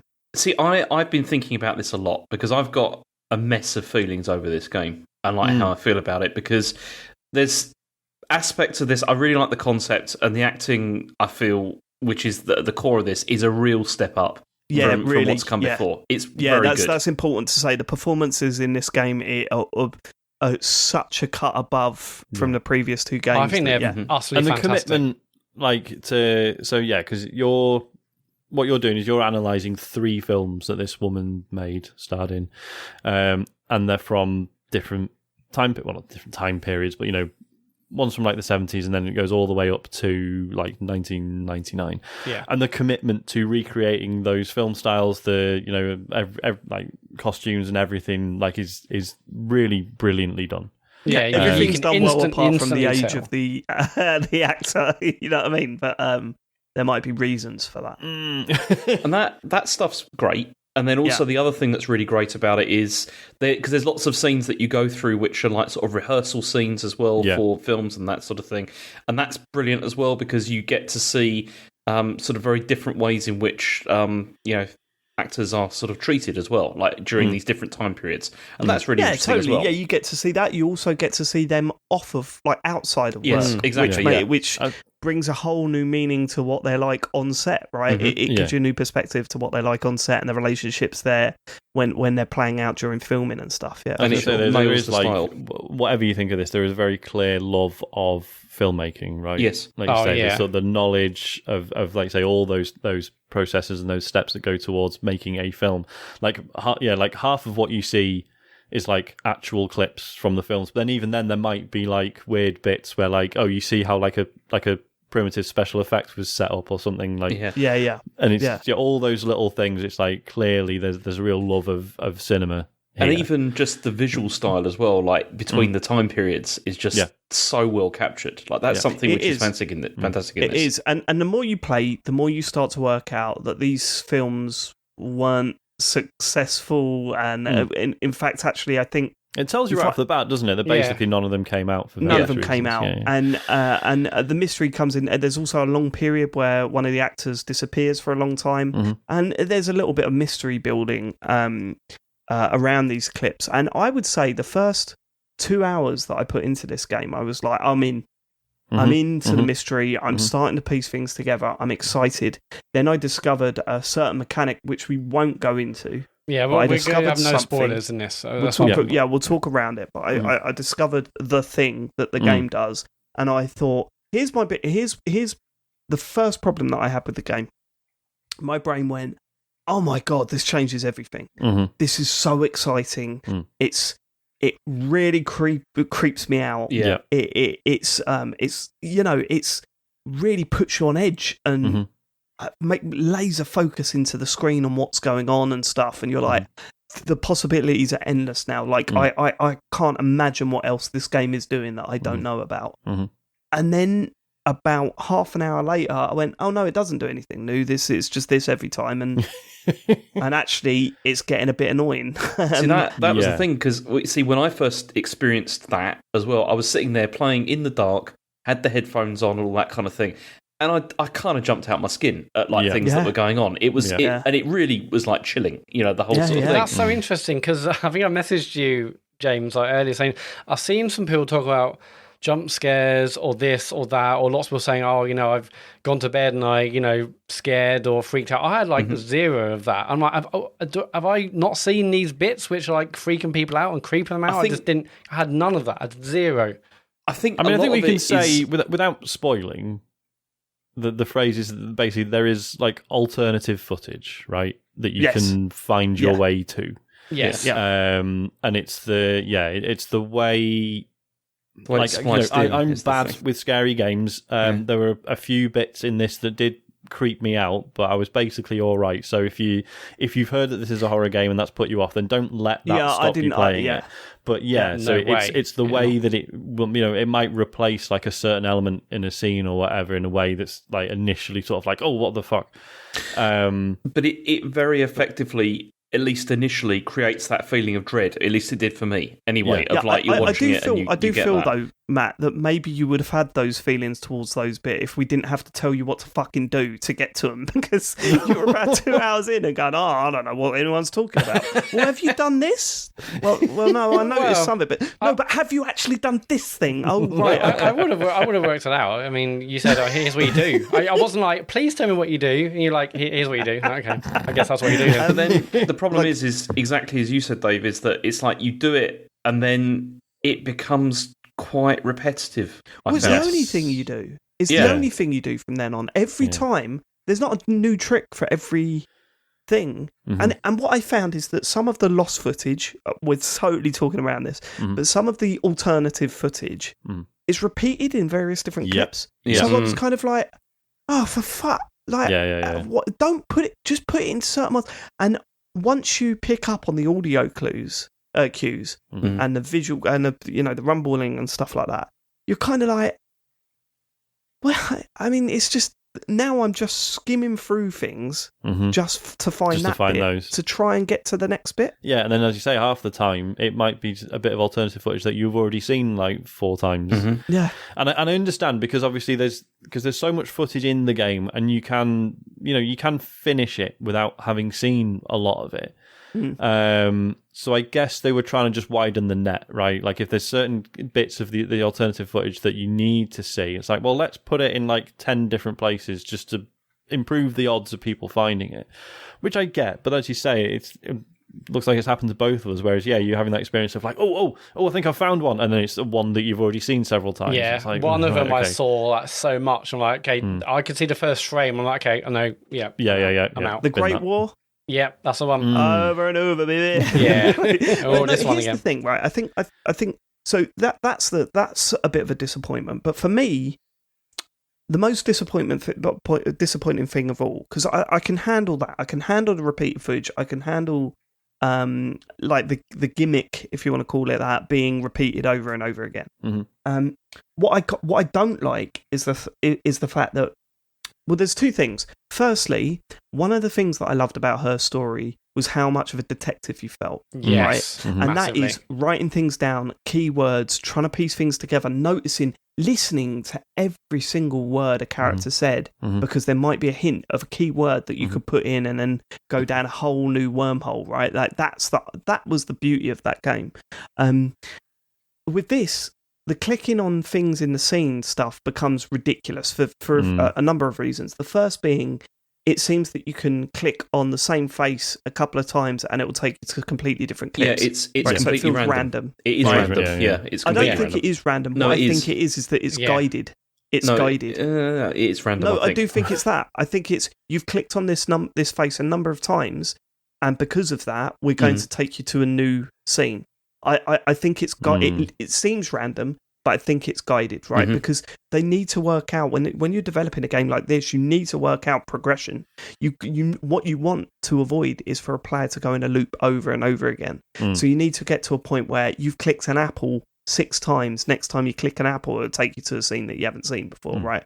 But also, that sometimes you'll click like a candle and it will zoom into like a light bulb. And you'll go, well, what's the connection between these clips then? Yeah, there is none, is there? It's really not I don't know. Yeah, well, it makes you think, actually, I'm not working anything out here. Yeah. I'm just clicking things and seeing what pops up. Yeah. So it takes that portion of the game, his previous games, out of the equation. Before we move on from that, that for me is the most disappointing thing. Before I played this, I was like, oh, I wonder if I got notes from Telling Lies and Her Story, and I did, still on like my phone notes app. And I was like, obviously they made no sense whatsoever, but I'm like, I loved at the time playing Her Story and Telling Lies. I mean, not as much, but I still enjoyed it. Loved saying, oh yeah, they're saying that exactly all the stuff you just mentioned, David, but that felt brilliant to be a detective, to like note things down, to feel like I'm actually using some level of skill to work things out and push the story forward and work out what's happening in the story. I absolutely love that, and there's just none of that. And I thought I started an iOS notes app, and here we go, we're going to start doing it. Oh, what year is this one done? That's interesting. What is film called? Interesting. And then after the end, it's like, actually, I don't write anything down because there's nothing to write down really. I'm just going to go from it's all really on moment to moment to item to item. It's just, yeah. The other thing, so that was the first thing. The second thing, by the time that I'd said I'm not playing this no more, was when I got to a point where I felt like I was going in a loop and I couldn't find new footage, and I was getting a bit frustrated watching the same stuff over and over again. Because the clips themselves, for the most part, aren't very interesting, right? They're clips from shit films, right? That's what they are. There's a few, like the rehearsal scenes are really interesting because you're seeing dynamics come out of it. Yeah. But the majority of the clips are clips from the film and from the 3 films, and they're not good. Intentionally so, I think. I would argue against that. I mean, I enjoyed watching both the rehearsal and the film, and actually if I'd seen one or the other, I was excited to see the next one. Say, oh, this is that thing they rehearsed, or this is that stuff was interesting. This is like kind of the rehearsal of that scene. Yeah, I enjoyed it.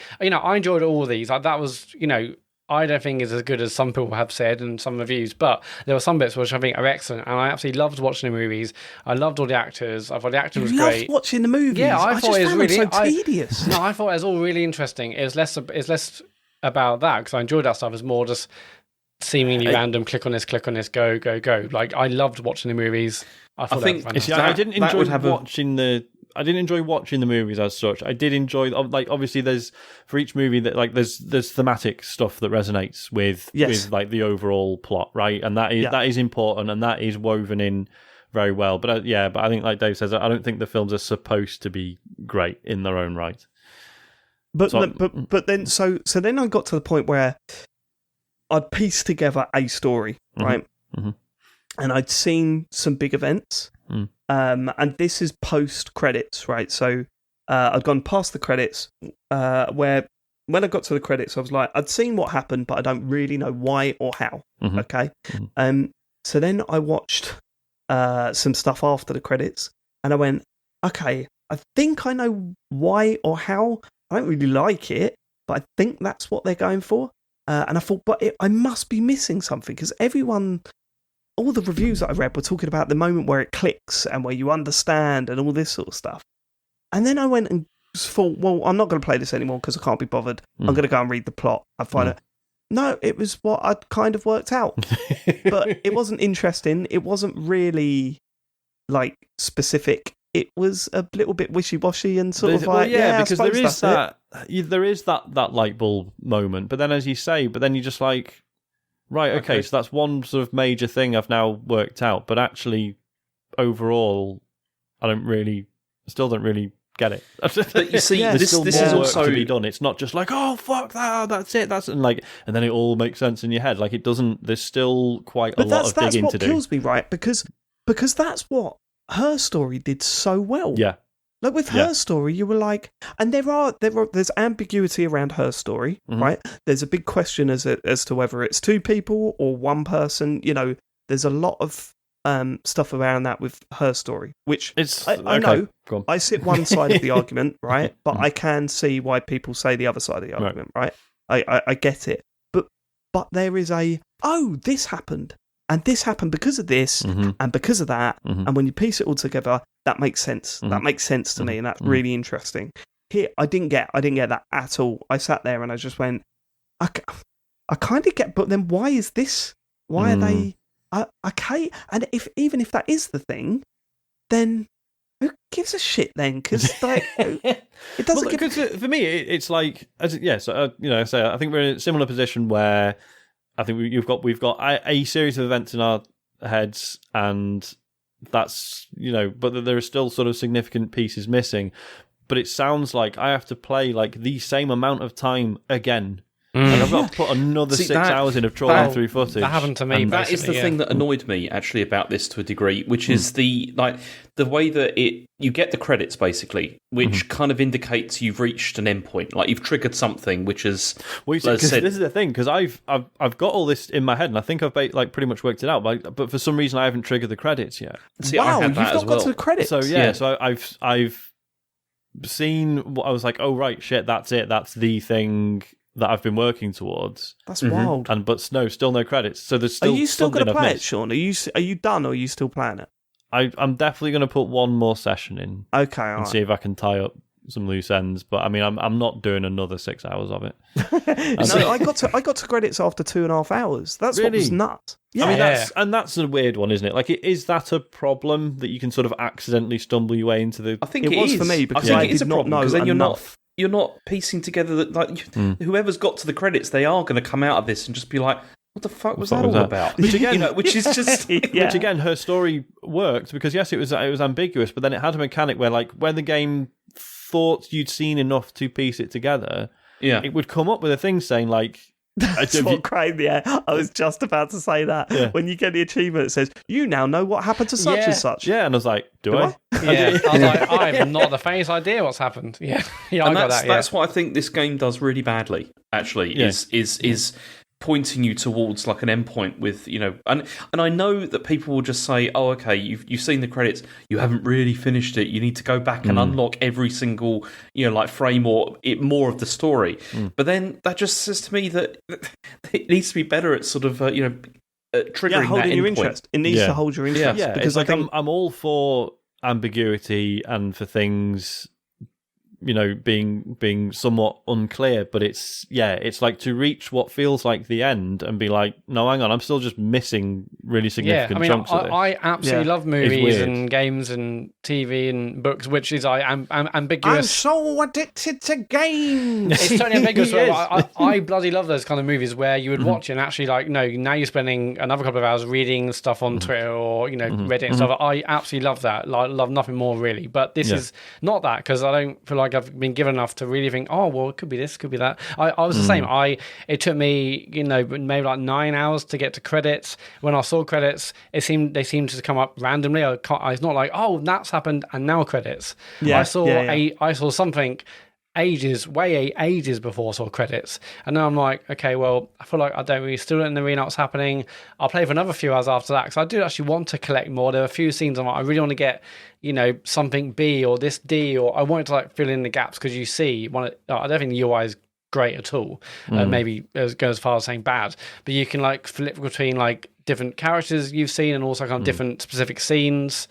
And so I'm like, well, hang on, I've got like 18C and I've got 18F. Like, I want to get the ones in between. But again, no real way of doing it. I'm just like constantly clicking on like clapperboards or items in the background, the same one, to try and piece together the story, but couldn't really do it. I saw so many good reviews about this, and having loved the previous games, there was just no sense of being a detective. I can't fault the ambition. I think it's incredibly ambitious. So many parts of it I loved, but on fundamentally the actual gameplay. It is ambitious. What makes it ambitious? It feels like essentially, 3 movies have been made, and like the dedication to the time period. I thought the acting was great, the writing was great. I thought the actors themselves were great. So much that is incredibly ambitious to get 3 movies. I mean, I love to see a making of. I didn't see it as that. I didn't look at that and say these are 3 fully formed films that have been made for this game. I didn't see that at all. I thought, here's a bunch of scenes that they filmed for. Yeah, I thought the actors were brilliant at what they were doing. Complex plot, etc., different time periods. I thought that was so well done, And as much as I absolutely love some aspects of it, and enough to go back after credits and try and unveil more, fundamentally the actual kind of playing the game and the lack of detective stuff compared to previous just fell apart for me. Well, this is it. I mean, you're saying, I really wanted to see this next scene in this film, which is fine, but how the fuck do you get there? Yeah. Like, in the previous games, you'd be like, oh, they're talking about these. If I try and progress the plot in my head, I could think of a keyword that's probably mentioned a little bit later. Like, would it be better if, once you saw credits, or if it, like Her Story, if it had some sort of mechanism to be like, do you think you understood it? Click yes if you have, and then because that was what Her Story did, and it works, right? Because it was like, did it? Yeah, literally, because when it had the conceit was like your friend sort of messages you saying like, right, have you seen enough to figure it out? And you could type in yes, and then and then you had the credits. Yeah, that's so right. if this did that, and then just went, here's all the footage. I don't know if it saves it for me, because I think also the themes are just too detached from what I like about the previous games. I think the themes around this one and the way it's presented, I thought, is a little bit hokey. And I think it starts interesting, and I'm like, okay, all right. And then when you start working it out, you're kind of like, well, it is that. This is a little bit cheesy, right? It's like, oh, you're doing that, are you? It's that kind of thing. That's what it was like. Oh, it's this, is it? Yeah. Okay. Actually, I was all right with that, though. I know what you mean.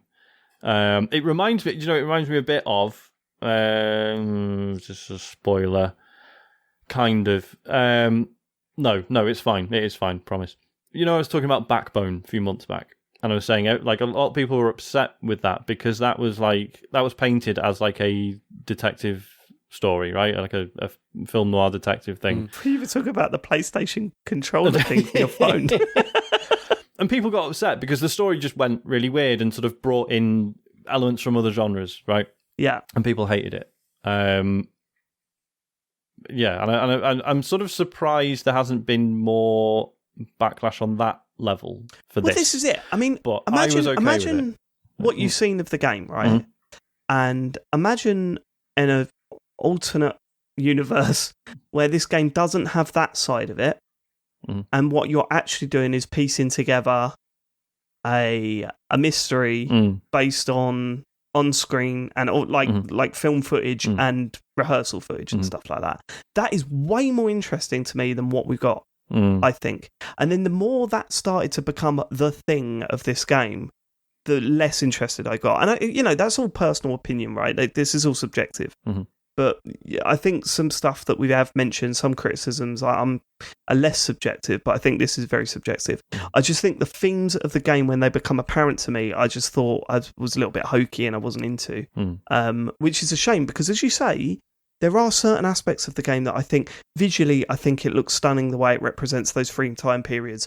Acting is absolutely top-notch. Speaking of acting, Manon Gage, who plays the lead role, this is her first job out of school, she said. So she's incredible. She's really, really good. Yeah, she's absolutely amazing. I can't remember the other guys. The other kind of lead actor's name. He's also brilliant. There's only one actor that I was not on board with, and see if you can work it out.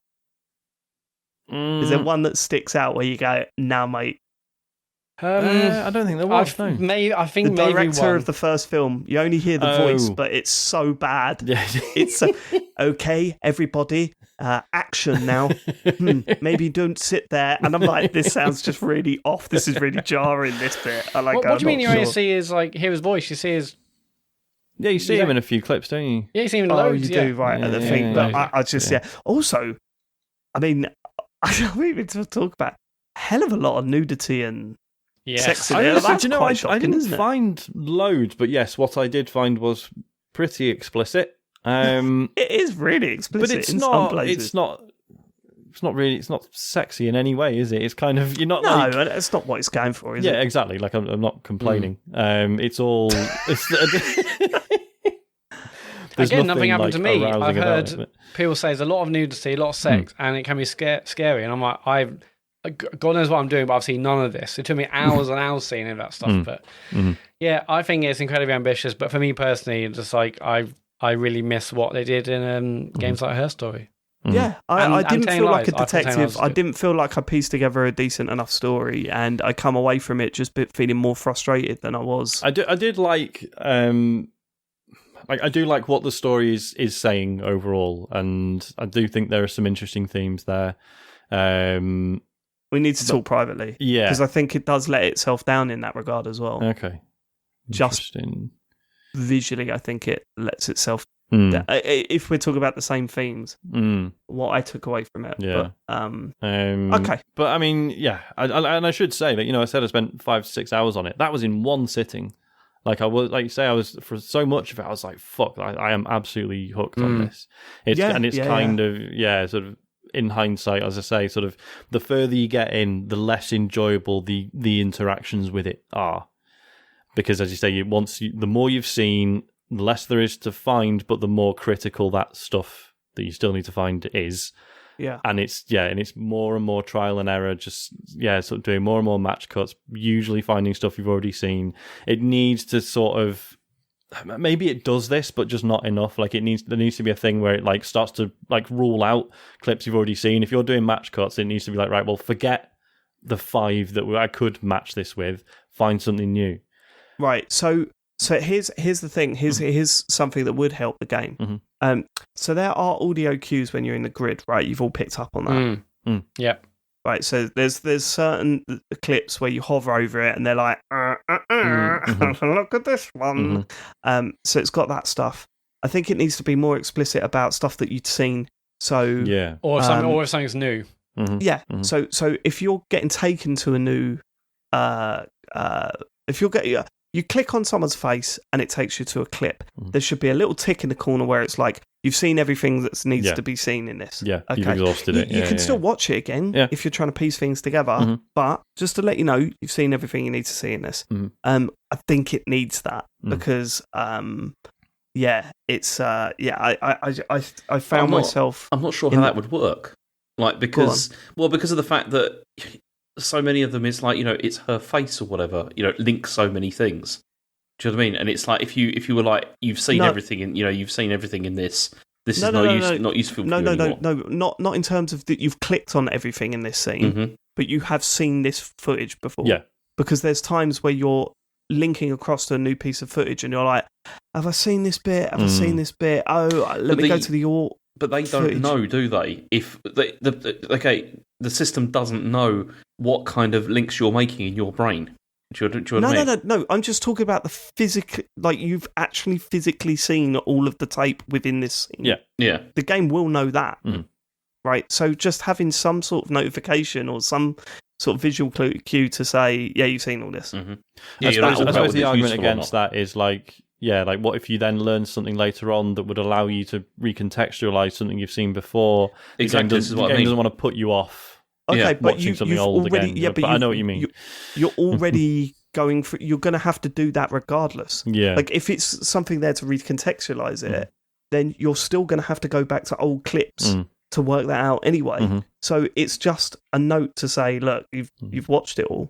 I think that would help. Yeah, it's strange, isn't it? I mean, a lot of the stuff we can't talk about for obvious reasons. A game like this you can spoil completely. I was going to say, because on the one hand, because people might say, like, but if you want a game where it's not like, here's a bunch of stuff, you pick bits out, you piece it together, you work it out, like, that's not inherently a bad idea for a game. No, but then I think of something like Paradise Killer, which feels like it does a similar sort of thing, where it's like, here's a fucking whole mess of clues, and it allows you to piece it together in whatever order you want, and in a way that makes sense and is really satisfying. Yeah, but the other thing with Paradise Killer that was fantastic was the way that you kind of are defining your own truth through that as well, of like what you think happens, rather than there being a set narrative or a set story.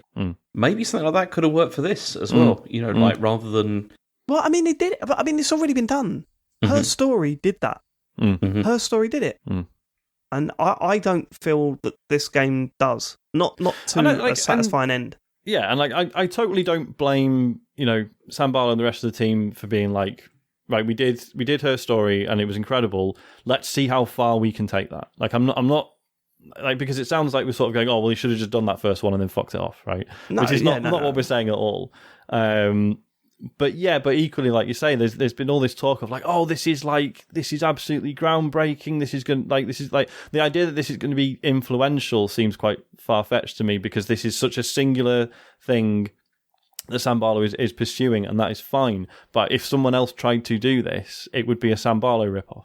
Yeah. No one else can attempt this. Like, I also don't see how this is such a revolution. I think, like from her story or whatever.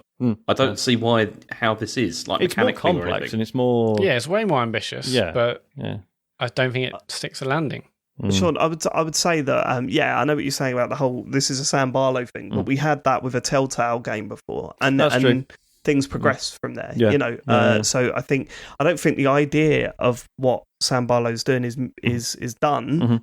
I just think it needs to evolve in a more meaningful way than what Immortality does. But anyway, I don't like, us all talk about a game that didn't really click with. So should we move on? Yes. We move on to Tinykin. Oh, yes, please. Go on.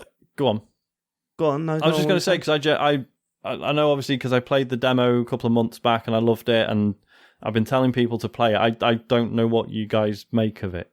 So, I'll say this to sort of set the tone of the conversation. Game of the Year contender for sure, right? Yeah, 100%. Listen, if you're listening to this and you think, they're talking about some indie game or whatever, don't turn off or skip forward, because this is a genuine Game of the Year contender. I finished it. I know, James, you finished it. Amazing. Yeah. How far in are you, Sean? Are you done? No, I'm not done. I'm in the kitchen. Okay. Don't worry about it. It keeps it up. Cool. It's Tinykin is I've seen, I've read a few articles, a few bits and pieces since completing it, and a lot of people saying it's a sort of a Pikmin style game. Please don't listen to that. But you know where that comes from, don't you? It's like, because when you first started up, my initial thing was like, oh, it's Pikmin. Like, it's like that. It's because it starts you off with the guys that lift and carry things, right? Right. But let me just explain the difference. Yeah. Pikmin is a strategy game, and it's a sort of time management strategy game where you send a bunch of these little characters off to do various different jobs, and you hope it's kind of like playing with a toy train set, right? A really complicated toy train set where you're trying to get all these pieces to move in motion and not clash with each other and for everything to work out. And if you do it right, then you do it really quickly and really efficiently and no one dies, right? That's Pikmin. It's a strategy game. This is absolutely not that. The first game that came to mind when I played this was Psychonauts 2. Yeah. And not because it plays anything like Psychonauts, and I'll explain the differences later. It just has that very imaginative 3D platformer feel to it, right? It's got some interesting ideas. It's huge, right? This game is huge. But it's very much at the heart of it a 3D platformer game. And yeah, you're being followed about by loads of these little... they are called Tinykins, right? Yeah, that's what they yeah. are. Yeah, these tiny little things follow you about, and they could do various different... They've all got various different abilities, and you collect them, and it lets you do bits and pieces. There are a few puzzle aspects to it, but it doesn't even really feel like a puzzle game for me. There's no combat in it, so that's what sets it aside from something like Psychonauts 2. For me, this game is very much a 3D platforming exploration game. Yeah. Because that's what you're doing. Yeah. You're plonked in the middle of a huge level, which is themed on a house. So you're a very small character being followed by very small bugs in a very large, bedroom or whatever it is, the room that you're in, a kitchen or whatever. And you are sent on your way, and it's incredible. It's so good. There's just something so fluid about it. Like the example I keep sort of reaching for when I want to explain to people how enjoyable like the platforming is. When you start getting the green Tinykin who and it's like you can throw them and they form like a little ladder, and then you can climb up the ladder and you can get up to higher places, and you're like, okay, so I guess I have to because you can hold the trigger and point where you want to throw them, and you're like, okay, so I guess I have to do that, so I've got to figure out where I want the ladder to be, and I've got to stop and pull the trigger and then go right, throw, and then climb up it. No, you just pull the right trigger and that just builds the tower beneath you. And this is one of the things that I loved about this so much is basically because it's all contextual, isn't it? Whatever the puzzle is, it automatically uses whatever the tiny keys that you're supposed to use. You don't have to switch between which one you want to select. Any of that shit. If it's something that can explode, it will throw the red guys. If it's something that needs lifting, it will throw the purple guys. Yeah. But there's none of that you've got to press the left bumper or whatever to scroll through them or whatever. It's so important that it got rid of that because it just makes everything everything you do in this game is a joy to do. And this game is full of examples like that, James, right? So you've got the whole, hey, you don't need to cycle through which Tinykin you want to use. It just does it, right? It also does the fact that, oh, look, there's an item there. You can just pick it up and they'll just carry it around behind you throughout the whole thing until you find out what it's for. Yeah. Whereas before it would have been, you could pick it up, but next time you use that type of bug or whatever, they'll drop it again, and then later on you find, oh, that's where that was, I need to go back, pick that up. No, if you find a letter, for example, which are in all the things, you pick it up and they follow you around with it for the rest of the game if you have to.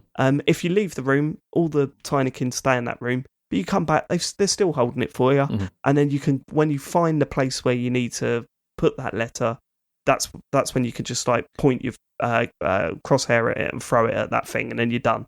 It's stuff like that. It's so well thought out to take away all of the shit that you're used to in these games that you don't even really complain about because that's how these games are done, right? You don't really get frustrated with it. But in this game, it just says, no, we're just going to do away with all that frustration or backtracking or any of that stuff.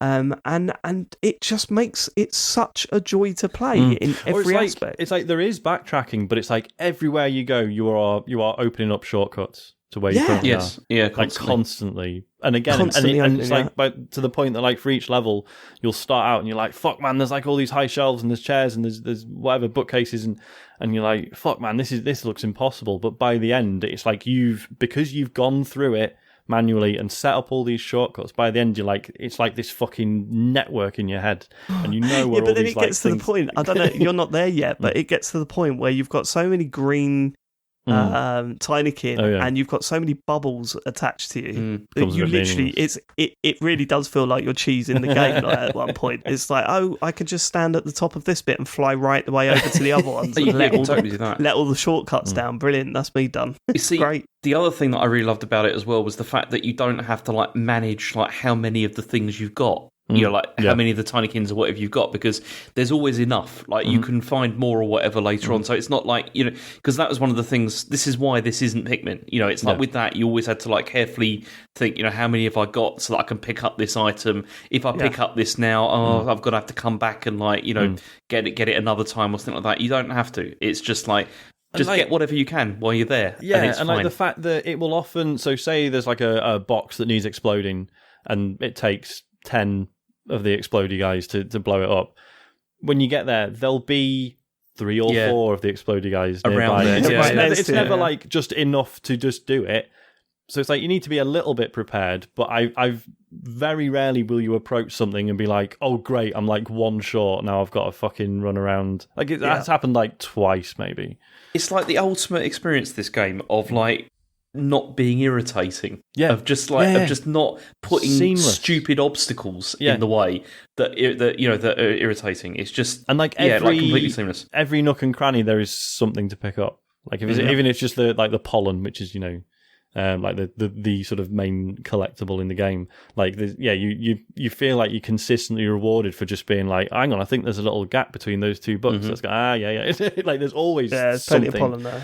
Yeah. I've only got so that's the basic gameplay, right? So you are 3D platforming. The idea is that you've got a central hub. You play as a character who is this tiny like 2D image in a 3D environment. It sort of like it gave me sort of a Plucky Squire vibes, right? From that trailer. That was the first sort of visually, that's what came to mind. But anyway, so that's the basic premise is that you're going from various different rooms to gather things to create a spaceship to get out of the house, right? And see what the world is like outside the house. I think the other 2 massive things that this game does right is visuals. I think it looks stunning. I think the combination of the 2D characters in this 3D environment looks absolutely brilliant. Where it does let itself down is that there's some frame rate issues. Oh, really? I don't know if you've noticed, but whenever you get near a towel, I've not the fluffy anything. towels, it plummets. See, that's what makes me think that actually maybe it doesn't do that on the S, because you're playing on an S, right? Yeah. Right, you playing? James, did you have any frame rate issues? Yes, I did. Oh, you did? Okay. Maybe I'm just not very slight, like in certain levels. It's slight, but it's noticeable. And what I noticed is that every time you get near a fluffy towel, that's what sort of causes the frame rate to go down. So that was a little bit frustrating, but I'm sure that'll get fixed and patched out as these games do, as these things do. But visually, absolutely stunning. I love it. I love the fact that you can stand on one side of the room and then see right the way across the whole thing. Yeah, you've even got some binoculars, and you can zoom in and check out the various different parts of the room that you might have missed. And it highlights stuff you can interact with as well, doesn't it? Like it's quite good at... Yeah, sort of when you glance across and be like, oh, hang on a minute, there's a fucking bottle of soap liquid there, and I can nudge that around. Let's go see what that's about. Like, totally. There's that, and I think the music is, I've always got a soft spot for when it does a Banjo-Kazooie, where it's a central theme that adjusts. Like, in one of the levels you fall inside a guitar, and all of a sudden the theme tune for that level turns into just an acoustic guitar. Solo, and you go, this is just perfect. Like I love it when games do that. Like it's so important to get that right, and they absolutely nail it. But then this is because I've got 2 small complaints about this game. Okay, I've got one small complaint. I'm itching to find out if it's the same thing. And the music was the one thing that I was less keen on with this game. Like you're kidding me? The music's incredible. If you've been playing like one of the levels, it gets very repetitive. Like if you've been playing something for a very long time, it's also. Okay. It starts to border on becoming, this is getting a bit irritating now. I'm not even close to that, and I'm putting a lot of time in this game. I'm not with you on that, but what was the other one? Initially I found the controls got a bit, took a bit of getting used to the jump. Really? Yeah, the jump can take a bit of getting used to for sure. Especially the double jump, right? Yes. So it's not so much a double jump, but it's so you jump and glide, right? So a little bit like Breath of the Wild. You jump and then you hold down the button, you let go, but you hold have to down do the it button really quickly. You should be able to just hold different, it, right? isn't it? Like it's, because it feels like you should be able to have that double jump timing down. Exactly, but it's not that at all. Yeah, no, you've literally got to double tap it as quick as you can to get the height that you need. But once you get that, you're fine, right? Yeah, I found perspective a little bit of a problem in some of the sort of harder platformy bits, where there's small platforms. Yeah, because you do have like a drop shadow, right? Which is a pretty common, but because of the way the camera angle is, you often don't see that until the last second. There's also the fact that actually the jump's quite quick. Yeah. Yes. So even if you do see the shadow, you're only seeing it for like a split second. You don't really pick up on it. And I do wonder, like we said, like it's really accessible in the sense of like you put down shortcuts everywhere. From that. Part of that does feel a bit because it's quite easy to make mistakes. No. I think it is down to the size of the fucking thing. Yeah. Like, they know that you don't want to climb up this thing piece by piece anymore. Here's a massive like bit of string that leads down. Which I love actually, because the amount of times that I've fallen down and I thought, I should have just let myself die, because you don't die in this game. You just go back to where you fell from. But the amount of times I've instinctively tried to save him by putting the bubble just as he's about to hit the ground, and then thought, now I've got to walk all the way back up there. But actually, I've really 9 times out of 10 I've released a shortcut. Yeah. No, the one complaint that I had, James, was that the end game stuff is actually quite irritating to get from level to level. And also because of the size of the maps, when you're looking for those last, 50 pollen or whatever, it's like, I'm not even finding it enjoyable. Like, I wish there were options within the goggles to say, no, actually highlight the stuff that I need to polish off this level. Just like, there's some stuff over there. That kind of thing. Have a look over here. There's one of the envelopes are over here, or some sort of indication. And also, I hate, because this was a big complaint that I had with Psychonauts 2. I know all the levels are linked, right? So you can get from one level to another by walking through a crack of a door. Okay. Just let me open up a menu and say, put me in that level, please. Because that's cool, the way that it's all linked. But when you get to the end of the game, I want to go to that level. I want to get those bits, and I want to polish this off, and I want 100% it. See, maybe that's... See, I didn't really have that experience because I played it maybe a bit differently, because I just 100%ed each level before I moved on. As you went through, right? So then that didn't bother me. Like, I was just like, okay, I'm completely done with this anyway, so I'm never going to go back there. I want to go back and do that stuff. And I'm finding that it quite tedious to do, which is such a shame, because it gets everything else right. And even the story, James, I don't know what you made of the ending and stuff. It wasn't what I was expecting. Right, okay, so let's talk around this. So the ending you weren't expecting, but did you not find the thing that spells it out for you way before the ending? No, I don't think so. There's a little area that you can discover, which I initially thought was a joke, like an Easter egg, but then it turns out to be the ending. Oh, hang on. Wow, okay.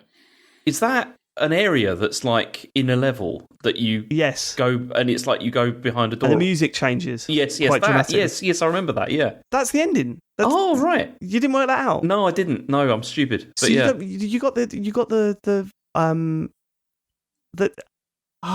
do we say it? The achievement, the title of the achievement is a reference to a film. You didn't pick up on that? I saw that, but no, I didn't pick that up. No. Okay, right. Okay. Fuck. Yeah, it's amazing. It's amazing. It's so good, and it's so well done and funny, and not what I expected at all. I think what also is cool is that like if you want to, like, there's loads of dialogue, there's loads of characters to talk to, all all got little lines for you and stuff, but it's all completely optional. There's no it's not constantly going like, oh, and now that you've done this, you must go and get this or do this. It's like pretty much every level. It's like, we're here for this one item. Off you go. Like there will be different stages to it, to like getting the thing you need. There'll be other things you have to tick off, but unless you go out of your way to talk to the characters, you can just explore and be like, here's stuff I can interact with, and you probably muddle your way through anyway. Like it's not essential to talk to everyone. And that's the other thing I loved about it, was like going into a level and just being like, I'm just going to work it out for myself. Yeah. Like all the side quests and all that kind of stuff, which there are, like in this. Mm-hmm. I was just like, I'm just going to stumble across them and figure them out as I go along. I don't need to talk to people with it. You start in a level and you say, I can go in any direction and go to and do whatever I want, and I'm progressing. Yeah, it doesn't matter what I'm doing. I'm progressing in some way. It could be blowing up. They're just random boxes, and you're blowing them up, and then you later find out, oh no, that's a route that you need for that to go through. Yeah. Mm-hmm. But you've done it, so there you go. It just I know, because it's like it'll be that'll be useful later, all the time, and it's exactly. Yeah. Here's what's amazing. Obviously, there's a concept for a game here. There's an idea for a game and what they wanted to do. And they've nailed every aspect of it and made it as enjoyable to play as humanly possible. Because, once you get used to the movement stuff, James, it's just a joy to just fly about in and jump about in. And, that little there's a thing where you hold down the right bumper and he gets a bar of soap out and he surfs around the place. It just makes getting places a little bit quicker. Because did you notice as well that you can do tricks. Obviously you can. There's those silk lines and you can grind on those. But did you notice you can grind on edges as well? Yeah. And you can do little tricks as well. Yeah. That's amazing. Spin around and stuff. Yeah. No, there's some there's little bonus levels within it as well. There's the one with the every time you're trying to find a diamond is like a little bonus special level that you can do. Some of those are gated by how many bubbles that you've got and stuff. The bubbles being the gliding mechanic. The more bubbles you get, the longer you can glide for. I'm absolutely blown away, and it has gone right near the top of my list for Game of the Year this year. And it's amazing that people... this is a terrible thing to say because each to their own, right? But I'm absolutely blown away that I've seen this much chatter about Immortality and barely any chatter about Tinykin, which is genuinely one of the best games of the year in my opinion. Did they come out on the same day? It was around that, wasn't it? I think they might have been the same week. I guess it's got swallowed up, didn't it, from that? Cause... I guess so. And but it's a shame because Tinykin is just next level. It's so good. Yeah, sort of thematically... Not ambitious or anything, but in terms of design, it is an absolute masterclass. It's phenomenal. The fact friction. that obviously Isaac plays games. New does not categorically play games. Isaac will struggle. He's been playing Mario Odyssey and stuff, and every 2 minutes, Dad, can you do this bit for me? Dad, can you do this? I can't do this. He's now taken in 3D world. He now just every time he starts a level, he just kills hhimself repeatedly until he gets the silver Tanuki suit. Smart kid, work smarter, not harder. He loves it and he can just do it. And New started playing it with him as well, and it's the first time I've seen her enjoy a game in years. And she's just taken to it really, really quickly. And again, that's a testament to how few barriers there are to your enjoyment with it. This is their second game. What was the first one?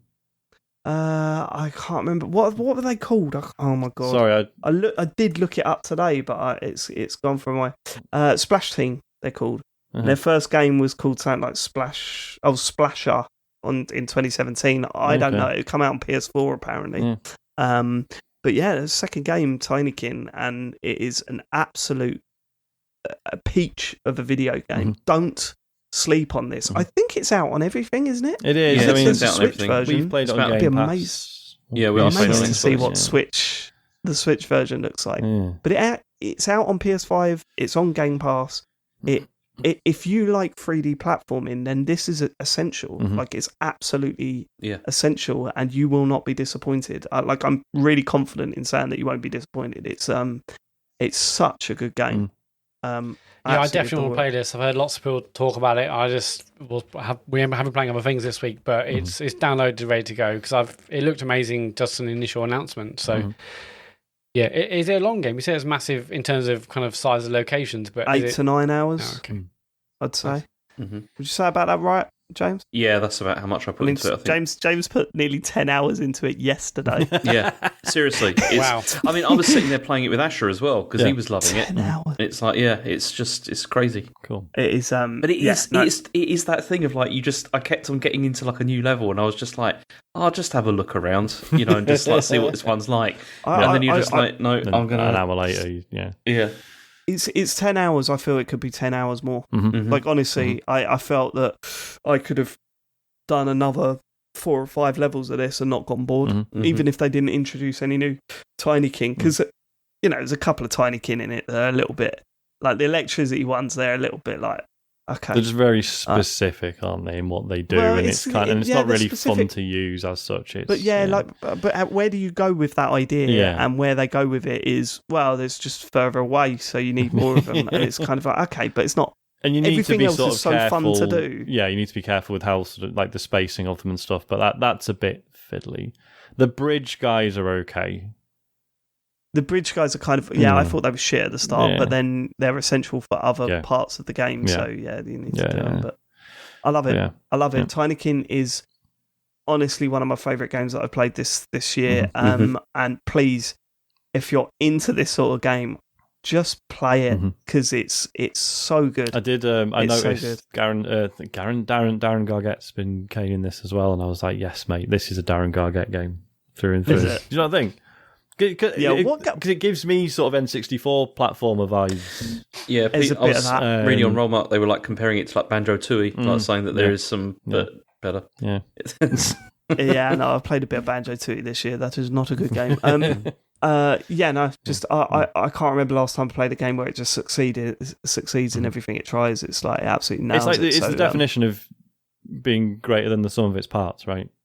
There's like on paper, there's very little remarkable about it, and yet put all together, it's like I cannot believe what a good time I'm having playing this game. Like, yeah, it's great. I just can't believe how good it looks. Like, because visually the 3D stuff is not special. Yeah, it's not like super amazing. Detailed or anything. It's just. But it's when you see all those 2D characters like all in that scene at the same time running around, you're just like, oh my god, this. And it's the attention to detail in terms of like how the characters have taken items from the house and built their little, everyone's using like little matchboxes for beds and stuff. When you find the little hot village, yeah, man, I love it. Yeah, it's great. I love it. Tinykin, definitely play it. Shit, man, Game of the Year show is going to be interesting. Because that's it, right? That's where my head's at. I'm thinking about Game of the Year now, and I'm thinking there are technically better games, but how the fuck do I vote for anything over this? Do you know what I mean? Yeah. It's not fair because this is my sort of game. Like, this is right up my street. But like, I mean, how do I turn around and go, yeah, no, Elden Ring is better? Because my heart is saying, but you like this so much. I know, because this is just pure frictionless fun. Which is it's just fun. And I think it's helped by playing it after Immortality as well, where I was getting to the point where I just want to snap my fucking pad. There's been another big release this week, though, and Matt's been hammering it, I assume. I don't know about hammering it. No? Well, no. I'm a little because bit frustrated. I was still trying to finish up Immortality, so. The Last of Us Part 1, I've got bad feelings about this, Matt. Why? In what sense? Firstly, everyone's going how brilliant it is. Yeah, The Last of Us is great. But it was great back then. Years ago, yeah. It was great on PS3, and then it was great on PS4, and it was remade then. Also, the fact that this is a full price game really fucking sticks in my teeth. It's kind of like, oh, fuck off. I'd have probably paid 20-25 quid to play this again with really nice graphics. 70? Is this the full 70? Even push it for for what's called the premium thing on their streaming service or whatever, they don't care. They'd never do that. This is one of their biggest franchises, right? Franchise. They were never going to do that. I mean, I will say I got a code for this from our friends at PlayStation, but I was basically about to buy this game. Yes, 70 quid's a lot of money, but I wanted to play this game again. Now, I haven't played this game since it first came out in 2013.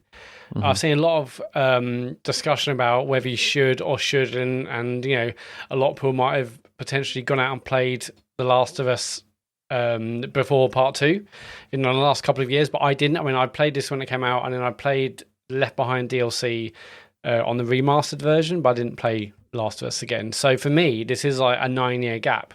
So I was definitely eager to play this again. And I'm only about 5.5 hours in, so like a third or just under half. Are you past the hump?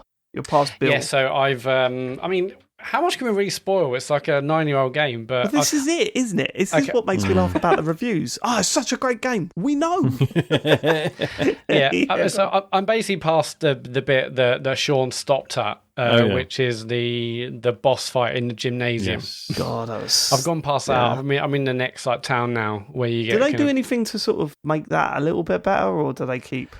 I remember it being a total non-event when I did it earlier this evening. So I know at the time it's not so much it was a non-event. I think for me it was that here's this really interesting sort of almost as Matt you said before HBO-esque sort of drama action game, right? That I think it felt so grounded in reality. And then for some reason, I'm in a boss kill arena, which is a gym, with this very obvious boss and killing it by running from one side to the next. Well, I was kind of like, this takes me out of that gritty drama. And I mean, I knew it was coming, and obviously now we've since it came out, we've played part 2, which also had another kind of boss fight that wasn't really needed. So they love crowbarring these in. But what I kind of forgot was how much those initial few hours prior to the boss fight feel that they're so linear, they're so on rails. And not that it goes anywhere near an open world, certainly nothing compared to part 2, but you I guess I forgot how much those initial hours. Oh yeah, the ladders and the planks. That was the thing at the time, wasn't it? And I get that, but I mean, I absolutely loved this game back in 2013. It's at the time one of my favorite games of all time. I think the second one surpassed it. At the time, I said it was great, but the ending kind of, last level kind of ruined it. I'd be interested to know if I still feel the same ways when I get to the end of this. But the last level ruined it gameplay wise, or because of the story? No, because it basically turned into like a shooting gallery, and I know there's a lot of kind of that in this game, but it just felt like it didn't need that bit at the end where it's just shoot a million dudes and whatever. But I'll be interested to know if that might change now I've already played it once and I'm going for it a second time. But there's also been debates whether this is like a remaster or remake. I mean, I think just in the 5 or so hours I've played so far, it's definitely a remake. They have redone so much of it. It's not just improved graphics. They have changed, loads of how, I mean, it's like a development term, but the geometry of levels, how you get around areas. I mean, the AI of the enemies seem to have improved. But what I did find funny is that I heard some people say, the enemy AI's improved. It's much more like 2. I mean, within seconds, I was doing a stealth sequence, and Tess was running in front of an enemy. I guess they couldn't fix that entirely, but it's okay. I guess that was never going to be removed. Well, they wouldn't have to fix it if it was remake, and then, the person I'm with is the enemy can literally see him, and they're like, don't get caught. So that still happens. But but visually, I think it looks absolutely amazing. It's obviously much closer to part 2. I mean, they've taken the Joel and definitely the Ellie model from 2 into this, and Joel looks completely different. Some people have actually said that he looks older in this than he does in part 2, which I think is interesting. Because they've made Tess older as well, haven't they? But that was an intentional decision, because isn't it? I can't remember if it's confirmed or just implied the romance between her and Joel. And it's actually in the original that was sort of weird because Joel's visibly way older, than Tess. She looks older. I mean, like she looks better and more realistic. I mean, everyone does in this. Just sort of looking at comparisons, sometimes I'm like, well, how much better does this really look? But it's only when you see like, oh wow, even like the PS Pro version remastered, it's like night and day compared to this. So I think it looked absolutely stunning. Like the lighting, the animation. I mean, since Part 2 came out, I've played Horizon Forbidden West, and I always commented on how stunning the characters look there. This isn't quite up to that level, but it looks amazing. You can again totally like see the emotions they're trying to convey on like the faces, the lips, the eyes. You know, cutscenes are as compelling as they were before, but they look so much better now. And combat seems like it's a mixture between the two. Like the big fundamental changes of Part 2 is that you can go prone, you can like hide under cars. That is not in this. I guess maybe that would have broken the gameplay too much, or you know, that just wasn't thought about when the levels and game was originally conceived of, so they haven't added that in, or like dodge and stuff. So, but the combat feels way better. I mean, probably because you can play in like, you know, 60 frames now.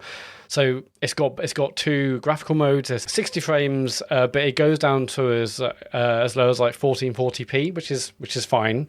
Or there's a 4K version, but then that goes down to 30 frames. Or if you've got 120 hertz TV, you can go up to 40 frames. But I'm sticking on just the 60 frames version because it feels really good. Combat feels really snappy, really, really fast. It looks quite blurry. I found at the beginning of the game, you can like say, hey, do you want fidelity or performance? And I'm like, performance, doesn't look, it's nowhere near as sharp, obviously, as fidelity mode, but I think it's worth it for the 60 frames. It just feels great in combat wise.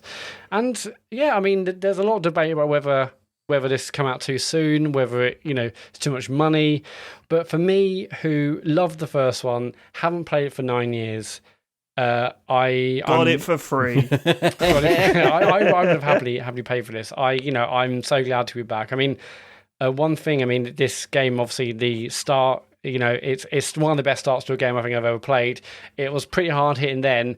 It's definitely hard hitting now. Since becoming a dad, it just hits differently. And that intro. It was one of those things where there were a lot of complaints about it at the time, saying it was a little bit too. I suppose emotionally manipulating. Yeah, I don't go with that. I think most drama and stuff is emotionally manipulated. I think that's the point. Yeah, it's its very nature, isn't it? Yeah. And I thought the intro to that game was. I mean, that's what blew me away when I first started playing it. Absolutely, and this still hits us hard, and for me, it hits harder. But yeah, I'm absolutely loving playing again. I mean, one thing I did forget is how horrible it makes me feel a lot of the time. Because you're totally on edge, and I forgot how scary certain bits were. I haven't got yet to the hotel basement, which really fucked me up first time. So I'm not looking forward to that. But even just being in like kind of the huge buildings where there's loads of clickers everywhere and whatnot, it's like, oh God, I feel just horrible. I just want to get through this area. As much as I love this game and loved it previously, love it now, and generally like kind of, experiences, movies, TVs that kind of are emotional, kind of gut punch. I mean, I love the second one for that reason. And this has made me feel horrible quite a lot. I still kind of love it for that.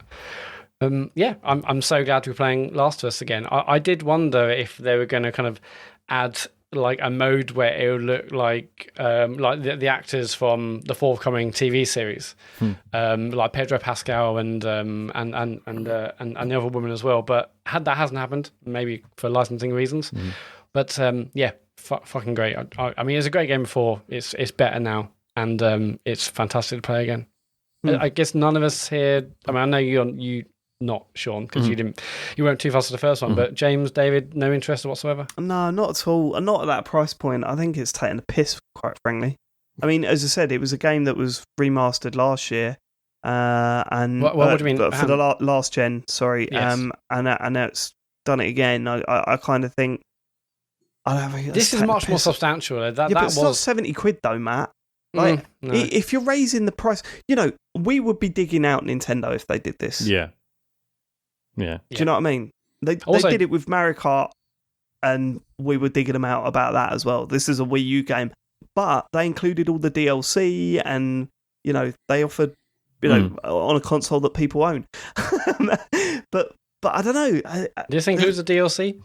But what this doesn't actually include is that this has less in that it doesn't have the multiplayer mode that the first one did at the time. Obviously, because they're now not really that bothered.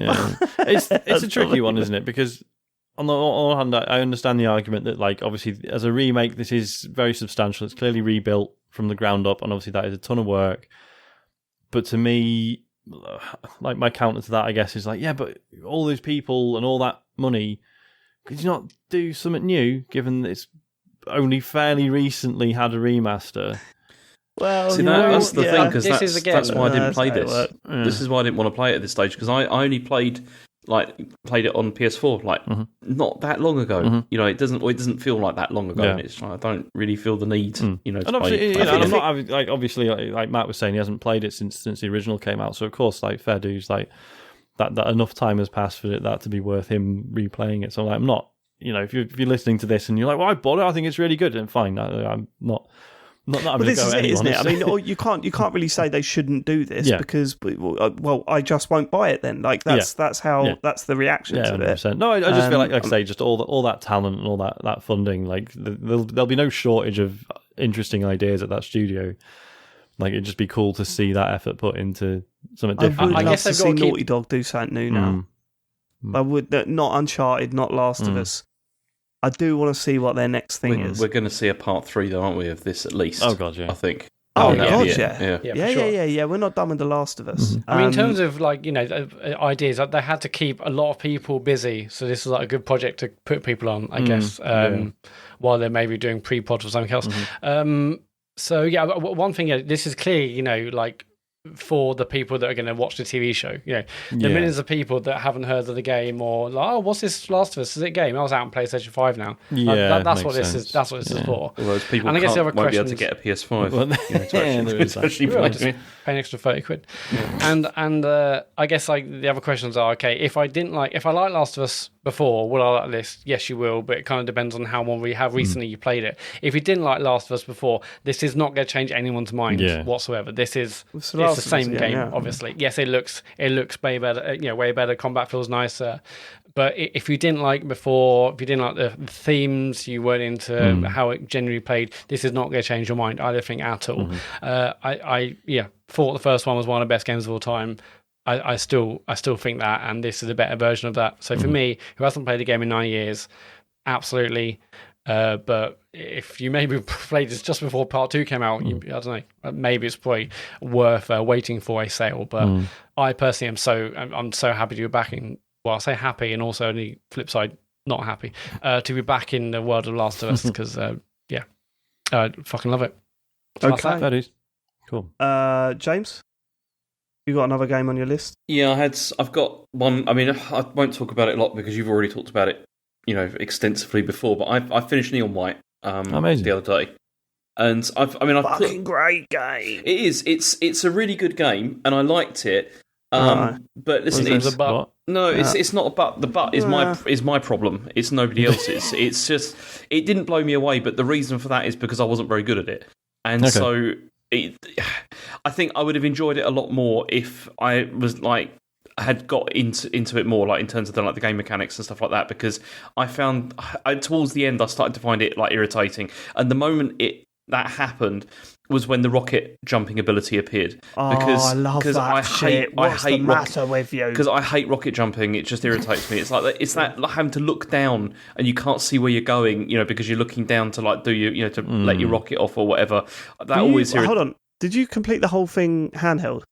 No, I played it mixed between like handheld and docks as well. Yeah, you can't play that game handheld. It's no, I mean I finished it handheld. Like the last level I did it handheld. Then that's why you're irritated by it. It's just, honestly, it makes such a big difference. I can't imagine playing that in handheld, especially the later levels. Like the first 3 or 4 batches of levels, it's like you don't need to be accurate to get through this, but you really do. Later. It's very forgiving. And then, the last, say, 3 batches of levels, it's like, you need to be accurate. Otherwise, you ain't getting through this. You know what I mean? But, you know, there's that level called Marathon. Do you remember that one?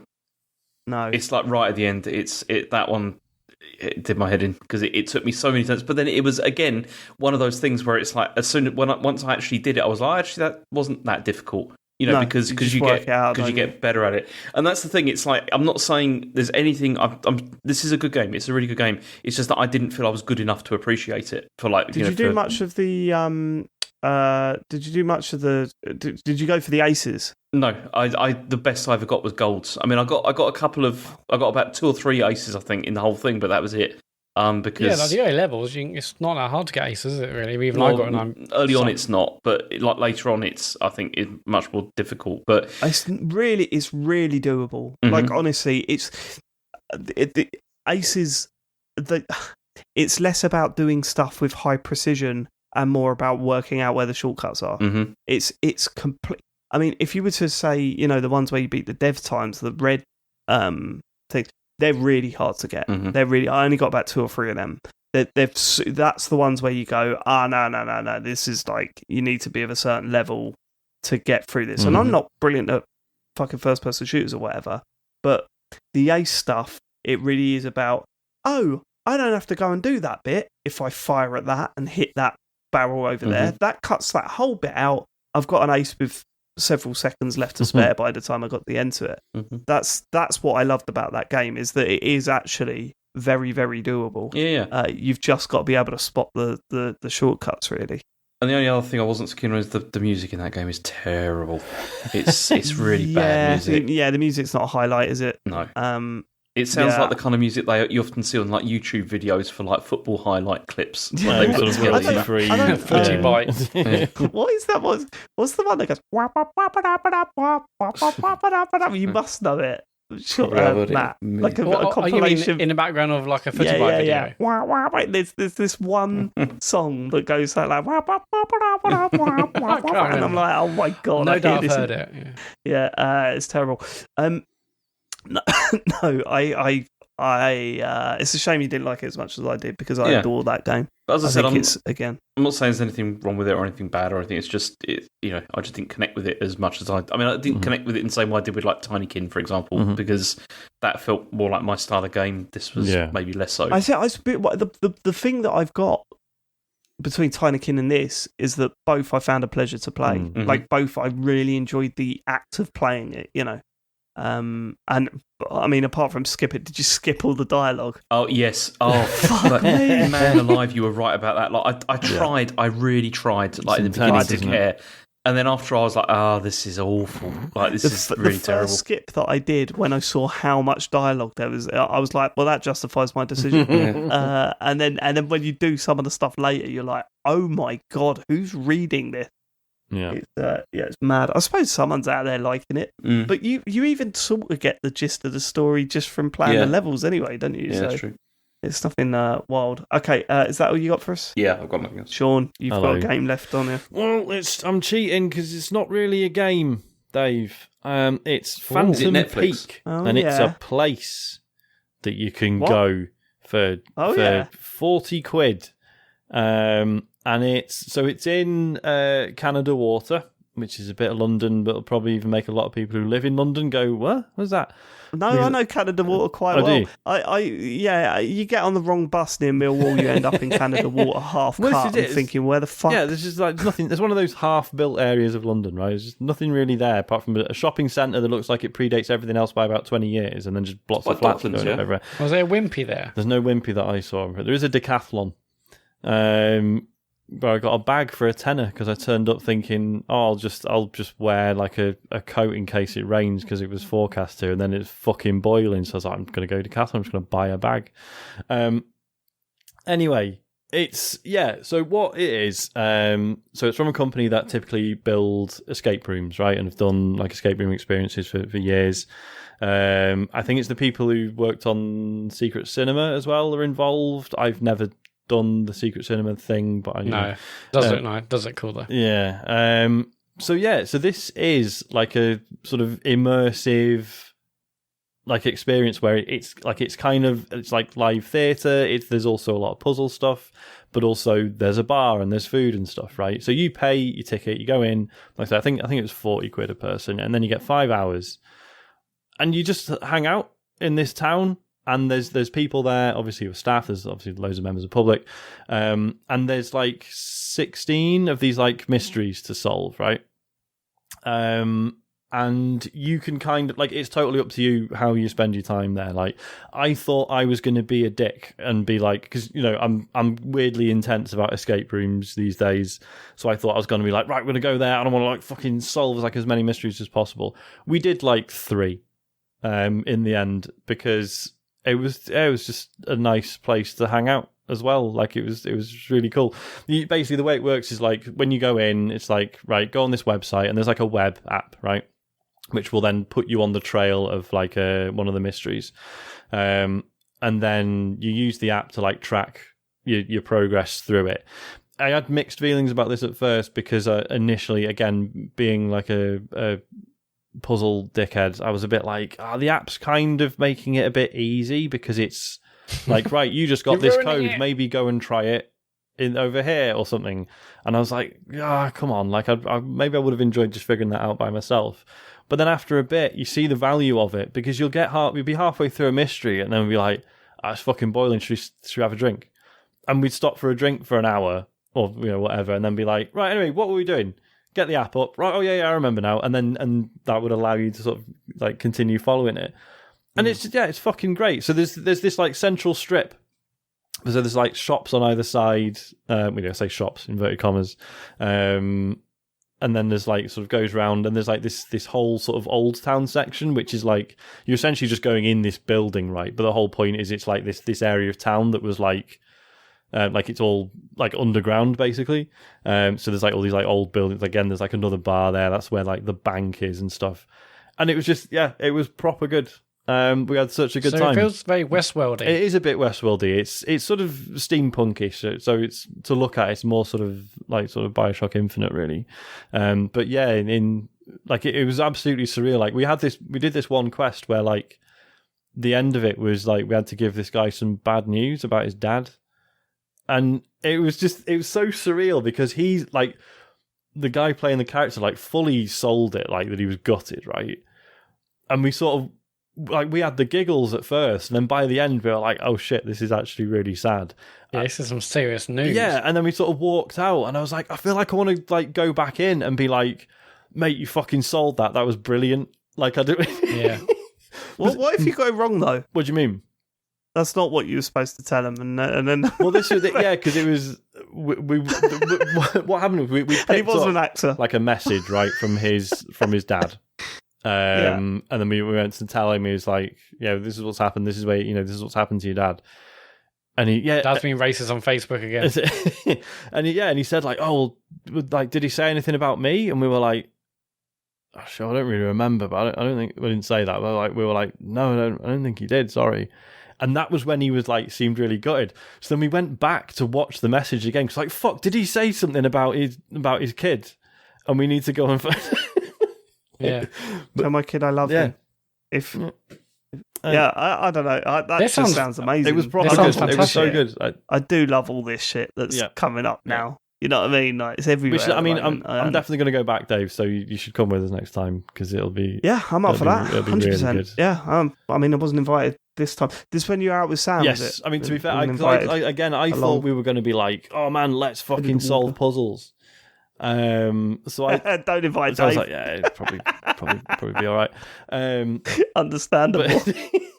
But having done it, it's like, even if one of us did want to go around doing the puzzles, it's like, well, yeah, you go off and do that. We're having massive grilled cheese sandwiches and drinking. It's fine. Well, what are the staff like in like the bars? Are they like not breaking character, or are they just like regular bar people? Because they're dressed up or they're in the location, it's like, well, they're just doing as bar people would do, or are they playing a specific role? Or... So like the catering staff or the bar staff or whatever, they're all sort of in costume, and I assume would talk in character if you made them. Do you know what I mean? If you sort of tried to sort of engage them in that way, but they're not part of like the mysteries or anything. So they're like, oh hello, contact us. Is Apple Pay? Is that fine? Okay. Yeah, breaking. I don't know if I've ever told you this, but the closest I've come to something like this was going to a work office Christmas party that wasn't a work office Christmas party. You go in to this place and they take you to the side, and then instantly I think you get like a letter or something, and it says what job you are. Yeah. And then you're in an office, and we got told that, the company was in the shit and it's being sold off, and a bunch of people being made redundant, but don't worry, you've got your job. But obviously, like, everyone else was like in different offices being told different things or whatever. And then you have the office Christmas party, and then of course there's like loads of, you don't know who's actors, who's also like playing punters or whatever, because they're all mixed in together. Like, there was one person that walked in with us and was in our group that was an actor, and we didn't find that out until the end of the night when they started doing some fucking weird shit. So that stuff was all a bit of fun, isn't it? Yeah, man. I love it. Well, is this the kind of place where they would encourage you to dress up for the era? Yeah, quite a few people did. And it is like on the website, it's like, feel free to dress up if you want, but it's not compulsory. I didn't feel like an idiot for not dressing up. It was fine. It was you dress up like Marty McFly. That's what you want to do. Sean was in full cap and tracksuit. Yeah. It's like, oh no, shit, wrong hero. There was like a really interesting mix of people. I reckon you can totally take kids as well. Like when you first open the app and it puts you on one of the trails for one of the mysteries, the first thing it asks you is like, do you want a family friendly one? So and there was nothing to in terms of the puzzles and stuff, it was all fairly straightforward. Sorry, Dave, go on. Do you want the family friendly one, or do you want to see some fucking some death, man? Well, to go on the website, it says price starting at £34. So okay. That's going to be quite a day out. It is, yeah. Like if you were taking Matt, does the it family. say how much of a cut Sean gets of that? They mention here. I did because I did pay to go, and did later occur to me maybe I could have just asked for a freebie. But I'd like to review this on the computer game show. Let's face it, we're all getting free tickets next time we go, aren't we? Right, okay, is that it for what we've been playing this week? Yeah, I think so. Let's get on to questions. If you want to send us a question, do you remember when we thought this would be a short one? Well, remember, about 40 minutes of that is technical hitches that are getting cut out. Don't worry about it. And I'm going to have to edit this out now. No, I keep this in. It's great. It's great content. If you want to send us a question, go to tcgs.co/dear TCGS. Adam says, hi all, this is Adam from Brisbane, Australia. I wrote in a few weeks ago about a strange gaming dream that seems to have led to quite a few people writing in, which is great. And I even heard someone write in to Sam Roberts and Matt Castle over on the Back Page pod with a gaming dream that got a mention for the TCGS podcast. Shout out to the Back Page crew. My question this week is, how many more times are you all going to let Matt get away with naming the podcast episodes based on one of his shit puns that he makes during the show? The last couple of times, the puns didn't even get any laughs or even acknowledgement at the time when he said them. Recent examples are episode 311 with Oda Wings and episode 315 with Curb Stomping. Bring back the panel also deciding the pod titles based on the weirdest thing that James said during recording. Love you, Matt. That was always a good one. But Matt, I do need to ask you about this. So last week you said something really weird about how to get email or something like that. And I said, well, that's the episode title, definitely. And then you didn't even offer that as an option. No, because Intense Crowd was like funnier. So just to...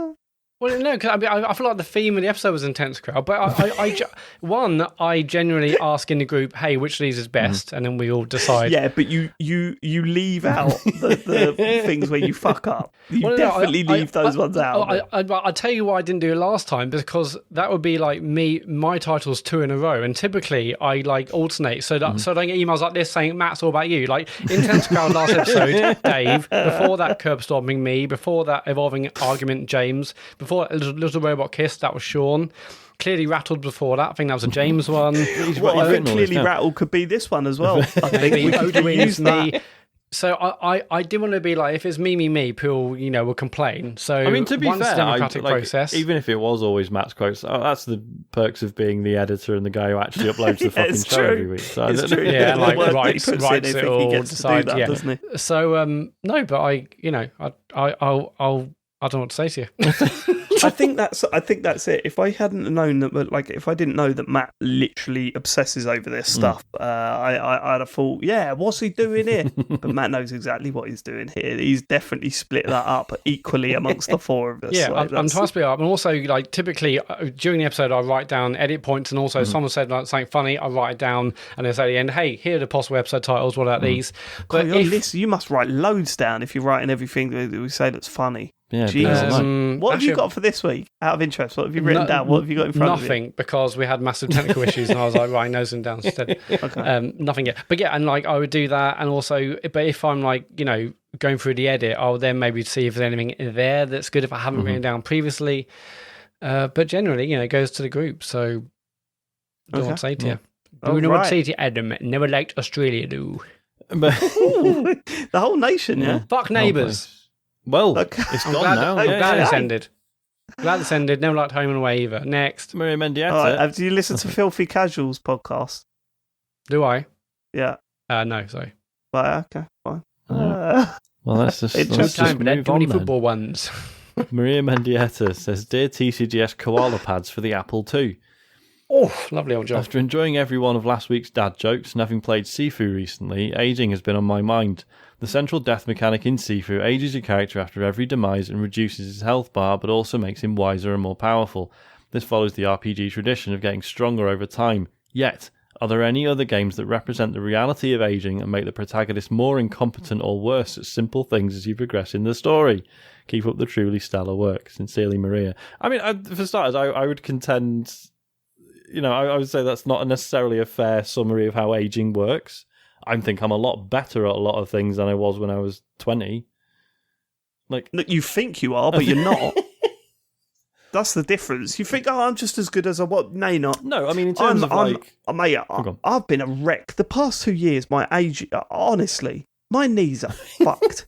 And I'm just tired all the time. And I'm just fucking just a wreck at the moment. I know what you mean. Like, physically, obviously, things start to change, but like mentally, I think we're in a pretty good place in terms of like. No, mentally, I'm in the toilet. I've been running on fumes for years. Yeah, that's because you'll work too hard. Tired. That's different. That's not because you're old. Put your feet up. You're not going. You know, you're not Alzheimer's. Like, you just running on fumes. There's not many games that represent. I mean, I haven't played it, but the Fable games, they obviously did aging. They did aging, but I don't think it affected anything. That was a piece of Molyneux on the side of the box, you know, checkpoint when it. What was that game where you start off as a baby? It's like a 2D side-scrolling like Flash game where you start off as a baby, and by the end of it, you get to like an old age, but like everything slows down. Passage. It wasn't roguelike, no. Yeah, Passage, I think that was it. That was probably the best representation of aging that I've seen in a video game, I think. I remember looking at that and going, oh my God, that's actually really clever, the way it does things. Sid Meier's Pirates, that's a game where you start getting shite as you get older. It never actually forces you to stop playing, but the age of pirate gets older, like the quick time events and stuff get more difficult, and you... I think you just, like, your response times when you're doing sword fights and stuff get worse. But yeah. There's a few for you then. There's a few for you. There is a few. MD Krabuff says, let's get cozy. Someone, I'm not naming no names, someone's written, can we do this one next week? Wonder who that might have been. James? Yeah. It was... What? He's not even listening, is he? No, what do you want me to say? Yeah, I wrote that, yeah. It's such a... Why? Why did he get involved? What do you mean? When all it does is add friction to the show.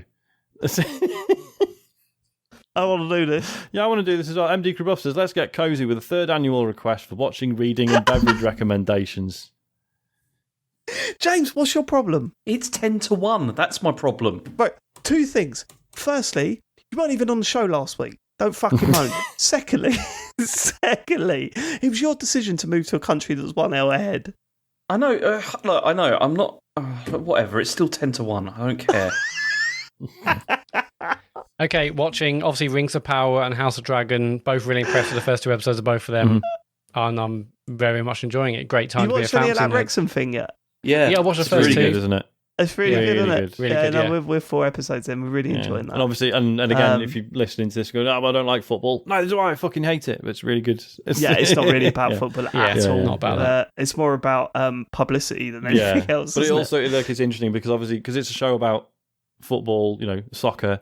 Like, because for American audiences, it's actually explaining a bunch of stuff that I don't know just because I don't know anything about football.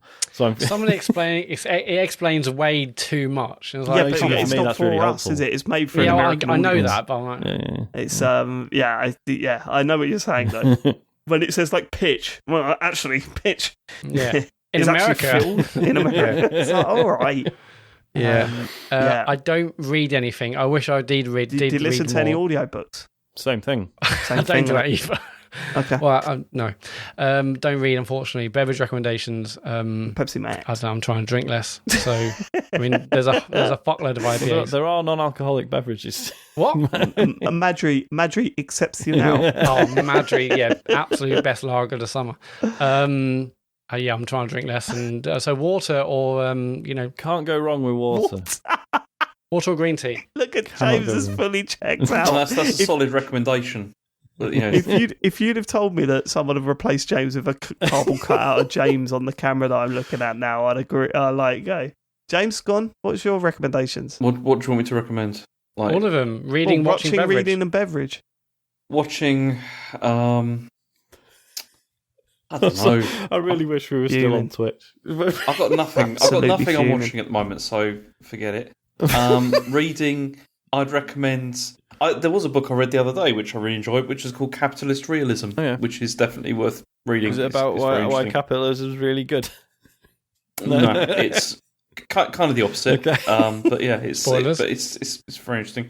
What else? Is that all right? What are you drinking, James? Beverage. I've been drinking water as well. I'd second the Matt. Look at him. Are we all grown up?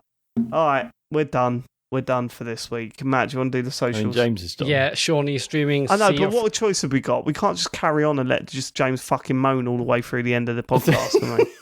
Go on. Yes, Lindy's going to join me again this time. I'm possibly Chris as well. But yeah, we'll see. Okay. Superb. So that is Thursday night from 9, twitch.tv/TCGS code. That's See Your Friends with Sean, Lindy, and possibly Chris Band. Friday, last Friday, in fact, James returned to the world of Elden Ring, and you'll be back this Friday, James? ? Yes. Yes. Okay. So this Friday, again, Friday from 9-ish, twitch.tv/TCGS code for James playing Elden Ring. If you miss them live, you can go over to our YouTube channel, search for TCGS on YouTube to watch the VODs. If you've got Amazon Prime, you've got Twitch Prime Gaming, connect to your account, you get 1 free sub a month. Go over to our channel and redeem that. Patreon, as we mentioned at the beginning, patreon.com/TCGS code. The bonus show should be out sometime this week, which should be nice and early in the month. And tcgs.co is the website for links to our socials, links to Marvel calls. Obviously, that's out as well, and Discord and everything else. What are we up to, Marvel calls? It says at the start of the doc. Go to the doc and it's in there. It's Thor: The Dark World for the Patreons next week. Can't wait to hear that. There's a film. This week. It's a film. Anyway, play Tinykin. Thanks for living it. We'll catch you next week for more gaming chit chat. I love chit chat. Goodbye, everybody. Goodbye. James doesn't. Goodbye. Goodbye.